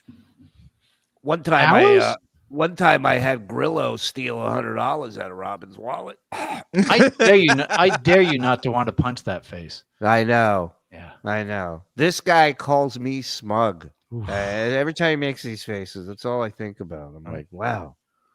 Project much? Yeah, this smug mode, John, you just want to fucking clock him. It's no way for a lady to talk. How dare you? Look at that. I heard a lot of the jokes he wrote ended up in Howard Stern's trash pile. Well, he only had 15 minutes to write him because Gary said he had to be in at just 15 till 5:45. Right. Yeah. But to me, 10 till, 5 till. Yeah, Till's a till. You know what I mean? So, I would put the calls through in the beginning and then leave, be on the air, come back. If it was a guest I didn't have to deal with, then I'd write jokes, put calls through. He's describing what everyone else did Yeah. while he put calls through and then put his feet up on the desk and his arms behind his head and relaxed. Easy gig. I don't really care. I mean, I do. Gig. Yeah, baby. Jesus. Welcome to the world famous Stuttering John podcast with your favorite world famous host, Stuttering John Melendez. And I guess I'm the only one in the Dabbleverse that could say I'm world famous. Right? I mean, who else could say it? Who else made global news? I hope that's Reagan, milk. President. It's in short. Or boost. Right. Yeah. Stuttering John, he's the man. He can do what nobody can. Yeah. Sprinkle. Food like an 80-year-old. I love his drinks that he needs to perform. Is my breakfast. Allow me to drink my breakfast as my organs shut down. Thank you. This episode is brought to you by Gerber's Strained Peas. Look at that face. Wow. This is really yummy. You ever make a whiskey face? That's in short face. That's in short face, yeah. As I gear for a very fun day. Just got off the Harley, took it to rooms to go. Can you imagine getting off a Harley and then drinking an Ensure? Like, pick one, dude. Pick one. You guys want to come inside for a quick baba before you go back on the road? Hey, I'm gonna park the hog out here and eat some porridge. I'll be right back. In Fort Myers, bought myself an entertainment center. Oh wait, I think I got it wrong. I'm sorry, I got it wrong. You just got off a guy named Harry. You're right. I apologize. I thought it was the bike. And now everything's getting delivered on Saturday. So it's going to be a fun Saturday. You get the TV, the entertainment center. Checked out a couple of guest bedrooms. Soon this place will be furnished with quality furniture. Oh my God. Yeah. You ever hear of a classy joint called Rooms to Go? Quality furniture. Amazon. Believe me, when I leave California, that shit I have in my Amazon place, that furniture is going right in the fucking dumpster. No, he couldn't even do that. Exactly. Exactly. He left it on the street, which the landlord can get a ticket for. Mm-hmm. Now, I did a little research while we were here. Now, he was talking about Wilhelm Willow. Yes. And of course, he knows the quote. So obviously, he got this that day, or somebody told it to him, because the guy's name is William Huell. Yeah, I googled it tonight and nothing came up, and I was like, I can't fact check this with Will. The best. The best. He never fails. Come on. He never fails to not succeed. There's his tagline. Wilhelm Willow. He had Hitman Dan put all the furniture together. That's true. There's John's ceiling of lies. There you go. Yeah. I don't just make this shit up. These are real people, man. That. I believe it was Amazon Mike. is great for. You believe what? I believe it was Mike Twin who once said. Mike Twin. For a lot of things. Furniture is not one of them. So, if you want to fucking, do it right, you do it right. You don't fuck around. Oh, there you go. If you want to do it right, you do it right. Right. Right. Which poet had that saying? Let me just make sure this fucking thing's connected. It's not. Never was. His old couches Now were displayed at like DabbleCon things, right? Yeah. Oh yeah. Okay. Yeah, the cushions. The cushions made the flight and blacklight, and Yeah. holy shit. Yep. People were like, yeah. got real serious when the lights went out, I'll tell you that.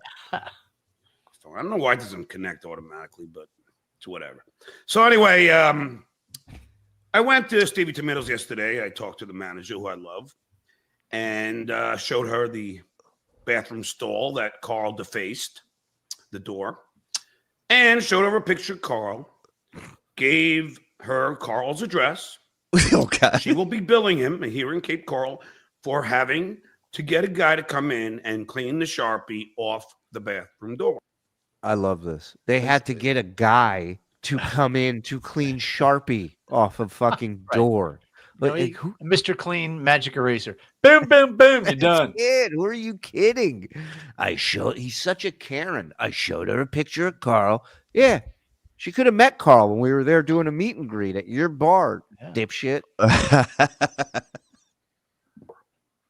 Now, see, Lady K, you forget that Stevie Tomatoes has cameras. They have you going in and coming out. Wow, he took a piss there. Yeah. You know it was you. And that's how you make your S's. Nobody else makes them that way. What? Yeah. Well, FSJ and FKB. So I remember Vince told him that he had seen Karl's S's and he was like, yeah, but that's text message. He goes, no, I've seen documents of him signing. Sold. So, that's all he needed to hear. You done fucked up, brah. You banned. I know I showed her the picture. I showed her boyfriend the picture. They know who you are. They know what They you're up know. to. You done They fucked up, do boy. lovely. They know. No. They know. Karl, come and he gotta go. They. I believe it was Alexander Dushkin who once said. The great DJ Dabbles. They don't just have tomatoes, Karl. They have high defamation cameras. DJ Dabbles, can I make a request for possibly? I don't know if this might be in your wheelhouse, if it's even possible, but maybe a KB song for Auntie Karen that we can play. Amazing. Maybe we dip our toe into that. It's all up to you, man. I will bankroll you. You let me know what you need, dog. Thank you. Go. What a dumb thing to do. Whoa. I mean, of course I'm going to think it's you, you fucking snaggletooth prick. Whoa. Who else is it going to be? Nobody else knows about this Dabbleverse. So, of course. Then you fucking write that S, which is so indicative of your handwriting. God almighty. I mean, He's judge, lawyer, cop, Handwriting expert. handwriting expert. Exactly. you would be the worst criminal in the world. What a fucking buffoon. I look fucking super cute for the ladies. I'm dropping weight, getting in shape. Looks like you picked it back up wherever you dropped it. Eating healthy. Yeah, baby. All for the ladies. Might have a dinner date tonight. Might not. But I think, how old was she? 33. I gotta see if she's cool with drinking her dinner. What goes good with fish? Chocolate or vanilla inshore? I don't care, man. Hey, man. See, when you're famous, you can have the young girl, you know, like De Niro and Pacino. I'm not putting myself up in that category. Don't be ridiculous. But still, you can get a certain, you know, quality of woman. The blue collar man. Yeah. Come on. Imagine a guy telling you you get a certain quality of woman and then chugging his insure in front of you with his crooked fingers. His whole body has to come with him when he drinks something. That's become my favorite shit with his like shows that you're covering is when he just decides what beverage he wants to perform drinking. Yeah. Like the Gatorade Zero and then I used to love the early episodes. Gross. The early episodes when he would drink and that second hand would just pop up from underneath and it'd be like, is that even his? Like he was cupping the balls or whatever he was drinking. Yeah. With like a poopy fingernail leaking through in the shot. All right. There's the Slim Fast. Down. But yeah, it was hot out on the Harley today. I think you know, I got to put some better gas in it though. You know, it's giving a little kickback to it. But it was a nice ride. And isn't it weird? Everybody recognized me at Rooms to Go when I walked in. John. There you go. Here's our new delivery driver. Yeah. Taking a picture with a guy. Well, I wonder if that happens to any of you other idiots. Well, any of you idiots. I wonder if that happens to the shit where I doubt it. Any of you other idiots. That's fine. Any of you other idiots. I missed it. I gotta go back. And isn't it weird? Everybody recognized me at Rooms to Go when I walked in. Stuttering John. Taking a picture with a guy. Well, I wonder if that happens to any of you other idiots.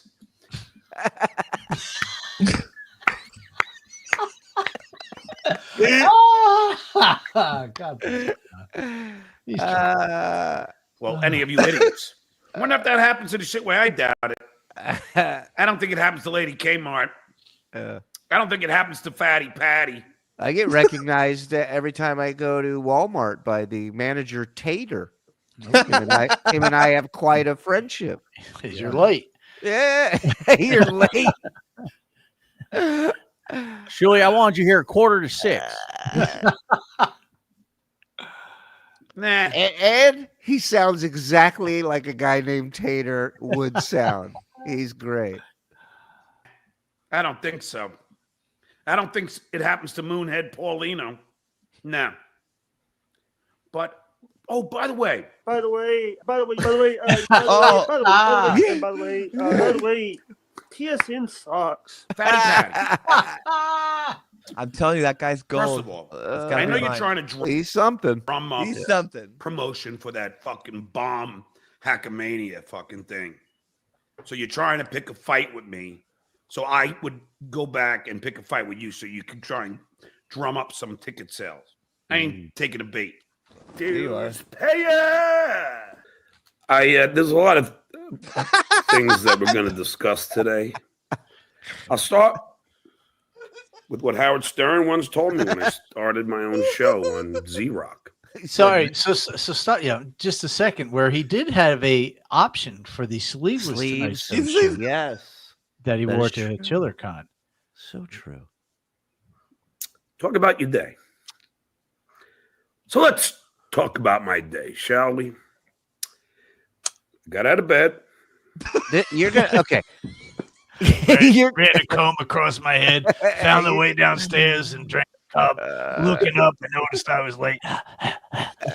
This is really an example of how talented Howard is and was, where he could take recapping his day and make it funny and entertaining and have angles and thoughts and yeah. And As much make it sound conversational. It wasn't just like, Right. this is my day. Right. This is a case study of how not to do it. Right. Everything in his career, I feel I know, is that like everything that Howard's ever said, he just reinforces it constantly just by his existence. It's stunning. Yeah, he's able to repeat these things, but he's never able to do them. You He's know, just rewritten all of this in his head, but just like makes the mistakes that Howard yelled at him about on the show. It sounds like he's doing this. He's having a conversation with a volleyball with a face painted on it. Right. You're right, What a Zed. crazy person in a cave would be having this conversation. Yes. I love Josh from Jersey. Has a great quote from The Office, Robert, California. You don't start with "I woke up." Everyone wakes up. Very true. I went to the emergency room at the same hospital that my youngest son was born in. First baby born in the San Fernando Valley. Oh, it's just not true. So I'm in the emergency room, and they were quick at West Hills Hospital. And they gave me a 6-pack and told me to go on about my business. I felt better. They said I was the last asshole admitted from Canoga Park. The doctor recognized me. Go figure. Bet you that never happens to the shit weigher. He knew my name and everything, like he was reading it off a chart or something. Surely he was after you, like in these clips. He's just on your shit. Yeah. Well, I'm his, I'm his Mr. muse. Melendez. You're in his Mr. head. Melendez, I'm looking at your chart here, and I can't help but notice you wrote in Howard Stern's show, Tonight's show. That really has nothing to do with what you're here. Yeah, I see where it says a care provider. You put Jay Leno. He needs to be careful with all these mentions. You might get a rooms to go discount. Oh yeah. Maybe they can sponsor us. Yeah. Maybe you could take a little off the top for a selfie autograph. He's like, "Hey, John." I go, He goes, "I know who you are. Don't worry." And I'm like, "Oh, cool, man. Don't worry. So come by the pub. Pints on me." Don't worry. I'll give you a deal. Nothing better than a drinking doctor. Right. That's hilarious. I go, yeah, don't worry. Well, no. I'm still in the emergency room. Right. Like he just told a racist joke. He's like, "Don't worry, they're not up here right now. They won't hear." Yeah. We call them men chases too, John. I can't feel. I have no feeling in my left arm, Doc, and it's okay. I know who you are. Don't worry. Chest X-ray, and as reported, I'm 100% healthy. You know, I don't even. I mean, most people are that are in emergency rooms. You know, understand the shit weigher. The first now lying. The first thing you have to do when you get up in the morning is go to the emergency room. You're probably in great health. Oh yeah, exactly. Oh yeah, of course. Lying and saying that my heart is bad. Seriously. But see, you can't get any honesty out of Lady K in the shit weigher, and I'm gonna expose that a little more today. They don't know how to be honest. So for any of you idiots who still watch that garbage, you were an idiot. Look at this fucking dummy. And we proved how popular Stuttering John is when me and Dirty Deeds and my date went to the Belmont Tavern, and about 15 people came up to say hello and take pictures. I'm a legend in the tri-state area. I'm a legend. Wow. I mean, what a flex. Across the globe. Now, let's think about something here. When I went to fucking Pinky's apartment, Pinky's doorman did not know his name. You think anybody in the Pacific Northwest knows shit weigher? I don't think so. That's a fact, Jack. I said, yes, I'm here for Kevin Brennan. He said, who? I said, Kevin Brennan. He said, who's that? He goes, give me the apartment number. And I gave him the apartment, and he called up. No answer. But the guy did ask me for a picture because he wanted to send it to his friend. No, he wanted to put it on the wall, on the thing right there where the other guards and doormen sit and go, do not let this this idiot in here. Big midget head fucking little douchebag in ever again. Because he said his friend's never going to believe it. Kevin, you know the guy's name? He's a big W. His name begins with a W. Sweet man. Sweet man. Very kind man. I liked him. Nice guy. He's nice to retards. Yeah. The proof is in the pudding. Scola. What? Is it a Red Bull? No, that's pudding. It's roast beef in a can. I am the Duke. I deliver. You didn't think I was coming to your place. I did. Fatty Patty didn't think I was coming to his place. I did. Shitware. I'm coming to you next. Shitware. 2 out of 3 ain't bad. Yeah. He didn't play that game over here. He knows better. Let's just say Fatty Patty was comedy because I knew he would never come out. Brennan was a discussion. Well, Fatty Patty, he just said the truth there. He knew he was never going to come out because he knew he wasn't home. That's why he went. You got more severe things to worry about. Dues payer. Kate Meany could be in rehab. At least that's what I'm hearing. But she should have not given those tapes out before she went. Why? They were all fake and AI. Yeah. And now all these guys who are going to be using them, they know that it's illegal. It is. And they don't care. No. But we're breaking the law. Breaking the law. We are rebels. We're bad boys over here. Fear us, John. And I will hold them accountable. Wait for John it. calls moms. Well, it worked. Didn't it work? John calls moms. What a great screen name. That's so good. I called Kate Meany mom. Kate Meany mom. Kate Meany's mom. And Kate Meany allegedly is in rehab for the third time. Allegedly. I don't really know for a fact. But I'm going to say it. Right. Yeah. But I did what I should do. Try and help a troubled young woman. Oh yeah. Who Get laid. doesn't know who our friends are, and who's going down a very unhealthy path. Oh, What a miserable son! If anybody knows unhealthy, it's yours truly. Yeah, look at the shot right there. You are. Thank you very much. MAGA Ray DeVito, is he still gone? Has Ray done any more shows? Blind Mike said you're listing your Harley on eBay Motors at the end of the holiday weekend. These are my favorite back then, where people would come in with Blind Mike stuff. That Blind Mike said he's interviewing the real owner of the boat. He's like, good, I don't care. Fine, do it. You get so mad. Blind Mike is a fucking liar. He's not telling you the truth. I am not selling my house. I am not selling my Harley. Hey, you know what's crazy? He ended up selling his house to his mom for $10 after this. These are lies. They're all lies.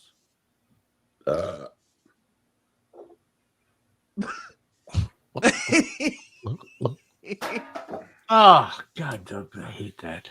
Sugar-free Today, December after 7th. the doctor. Doctor's appointment was at 9:15 in Syosset.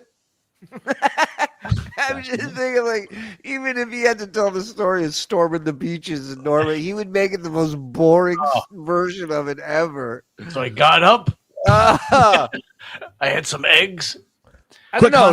Quick hospital visit. Like, Yeah. it was like a medical attention. This sand felt different. I don't know how to explain it. Where my ex-wife grew up, went to high school with Judd Apatow and Natalie Portman. I mean, she was younger. You think? But So I she went to didn't go to Syosset. school with them. The guy in the boat recognized me on the way to Normandy. Yeah, she went to high school with Natalie Portman. The air Well, was she moist. Younger. The younger, so it doesn't count. Yeah. Went to the doctor, got recognized. Nope. Then went to the drugstore, picked up my Klonopin and Amlodipine. Then I blew a peen. Then I came home. My wonderful mother made me 2 eggs over easy. Great 4 show. pieces of bacon, 1 piece The of eggs. toast. I knew there'd be eggs involved. Okay. You can't make yourself fucking eggs over easy, bacon, and toast, dude. You have to have your fucking Hey, Gordon Ramsay? Come on, man. I mean, what a lazy sack of shit. 90-year-old woman. For Christ's Yeah. Also, what monologue is this? I know. Got some eggs. I know. You could have saved everybody a lot of time and said, I woke up, I ate, nothing else has happened today. Nothing happened. Right. Nothing. Got to watch those fucking carbs. Got to watch that white flour. Bravo. And then went upstairs. I don't really care. I mean, I do. And Kevin Brennan proceeds to call me an idiot. Why, Kev? I'm You're an smarter idiot. than you. I'm more successful than you. And I was nice enough to text you healthy recovery. Remember? And on that very same day, you called me an idiot. But I won't learn. He's not. I hope, smarter than- Kevin, I hope you get well soon. Thanks, idiot. He's And not I'm nice. smarter than Kevin, right? Do we all agree? Gosh. Or do we not? Is I would've- John smarter than Kevin? I was Like, legitimately, like, is he? No, I Who know, has a right? higher? He's better educated than Brennan. I don't believe that either. I don't believe that either. I don't believe that either as well. I would Brennan has the capacity. Brennan has the capacity to be a funny person, and being funny, you need to be smart to be funny. He has been funny in the past. He's Intentionally had- funny. Intentionally Yeah, funny. but the question wasn't funny. The question was smart. I agree. those with go hand in this. hand. Like Zen said, to be funny, you need to be aware, to be smart, to know Look, things.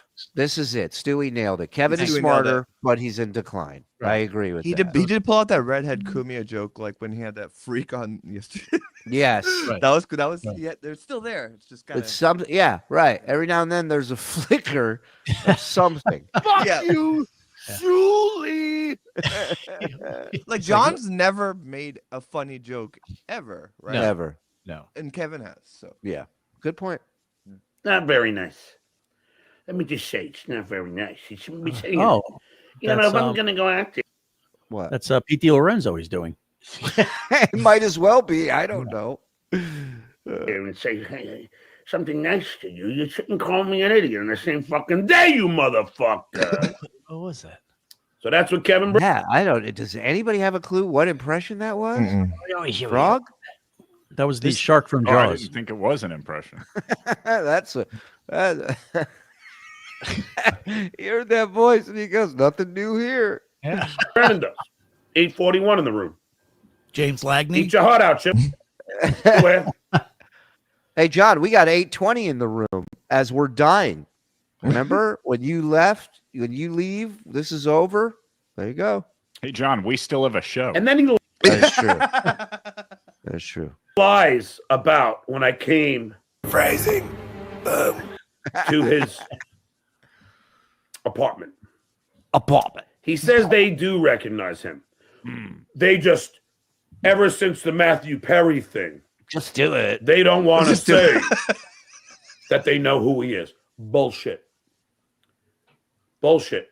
Walter didn't know who you were, Kev. He did not know. When I said to him, yeah, Kevin Brennan, please. Who? Kevin Brennan. I'm sorry, I don't know that guy. Do you think he was standing in front of the door, man? He's like, could you let Kevin Brennan know I'm here to see him? Well, you know this is a lie because the job of a doorman is to know who the fucking tenants are. Well, and also, I never lived in a building with a doorman, but don't you let them know downstairs, I have somebody coming, here's their name. Yeah. You can send them up in the elevator, or you go down and wait for them, you know. Right. This is a full hallucination, yeah. I think this whole thing is a hallucination. And believe me, if you see a walking hot dog coming to the lobby every day, you'd remember. Yeah. Right. This is a good point from David. It makes so much more sense now that as to why he called Shuli's dad, knowing it was John's mother who put a stop to his podcast. Boom! It's a great point. Right. Yeah, he thinks everybody's like him. Well, his life is ruled by his mom because he needs the money. Have y'all tried to get her on the show? Not yet. Not yet. Oh, we got her, but no. I mean, we have the best version of her. Yeah, we have the best version. Yeah. You won her heart. He said, then I had to give your apartment number. Then he knew. That's a fact, Jack. And then you say that Walter wasn't a fan of mine, Kevin. I have it on tape, Kevin. You can't lie about what's documented. I have the whole fucking thing on tape, Kevin. He asked me for a picture. Play the tape. Right. Has he ever asked you for a picture, Kevin? No, he hasn't. But he asked me. Yeah. You know, doormen, they're notorious for asking the people who live in their building for pictures. Have you ever watched those like interviews with Charles Manson on Court TV on YouTube? Yes. Like, have you noticed like this stage of his devolution, he starts to actually kind of look like him and make the smile faces? Yeah. Oh, yeah. Yeah. When he had the hair and the beard, and He all that looked was like Charlie. missing. He looked yeah. like Charlie. All that was missing was him going, you know, doing that dancing shit Charlie did. Yeah. The only difference is Charlie Manson was able to keep friends. Yeah. He got laid. Yeah, people wanted to be around Charlie Manson. You can't deny that. He had charisma. Right. I know you can't handle the truth, Kev. I know that you lied yesterday and said it was the guy next to him that recognized me. No, it was Walter. It was the guy sitting down, the very nice but large man sitting down. What? He recognized me. Fat Docs. And he asked me for a picture. He was a big fan of mine, Kev. Eat your heart out. Skål! Wow. Nothing better than 20-something minutes of John being recognized. clips. Really, Deuce Love Paya? that. Love that. Serious face John looks like Ari's butthole. Yeah, that's a good pull. Yeah. Maddie membering up. Thank you, Matt. Tier 2, bitch. Nice. Stewie, a charm, more like a gypsy's curse. Amen to that. I sent you a clip of SJ and Fred fighting because Fred didn't want to go to Scores. Fred accused him of trying to legally cheat on his wife and headed for divorce. Boys, I think that's the next one we should do. We have it. Thank you, Carrie Ann. We're on. Yeah, if you want to, that's the other cool thing about Blunder Years. If you want to contribute and if it's something we haven't covered, by all means, you can email us, the Uncle Rico Show pod at gmail.com, or you can send it to us in the Discord. If you're a member, you have access to the Discord, and so you can send it to us there as well. If every failure is a step to success, Stuttering John is falling down an up escalator. Just take the camera off. How much you think Stuttering John made a chiller? $480. You think he made 80 profit? Well, he didn't pay. 480. He didn't pay for the spot. The spot is $400 to have a booth. Right. So, Okay, then 80. Then 80. yeah, that's what I'm saying. He made $80. His house was decorated by Litter Box to Go. Love that. Yeah, there it is. Yes. Look, that's it. Love it. So funny, dude. Watching this with Abba is like watching The Sixth Sense with someone for the first time. We're elbowing her saying, "Oh, just wait till you see this part." Yeah, that's not bad, is it? For me, no, it's great. We love that. Okay. Locks and Docs, thank you for the super sticker, my friend. You're the best. Major Tom, just thanks, y'all. Always look forward to new episodes. Well, thank you. And 10 more people have now gotten the gift of Tier 1 Blunder Years. Thanks to Kevin Carbone. I'll suck your dick. I eat cock. Oh, hey, AK. beautiful man, me. I'm coming to the frog. Oh, you got. Go ahead, buddy. We got a clip. We got to clip Abba's laugh. Yes. Please. Get that on the show, please. I'm sure it's going to be tough to compete with this. We get it. But, thank you, Kevin Carbone. Thank you to everybody hanging out here tonight and joining us on the Blunder Years special presentation. Again, if you enjoyed yourself, hit like, get yourself a Tier 1 membership. We do 2 of these a week, as well as the raid and other stuff on Tier 2.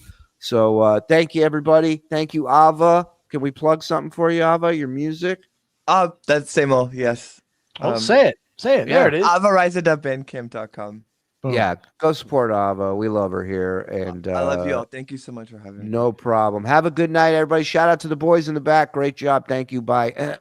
The Blunder Years. Back before all the beer made him age 50 years. What a tragedy. The Blunder Years. Just before that buffoon went and totally ruined his career. Let's cheer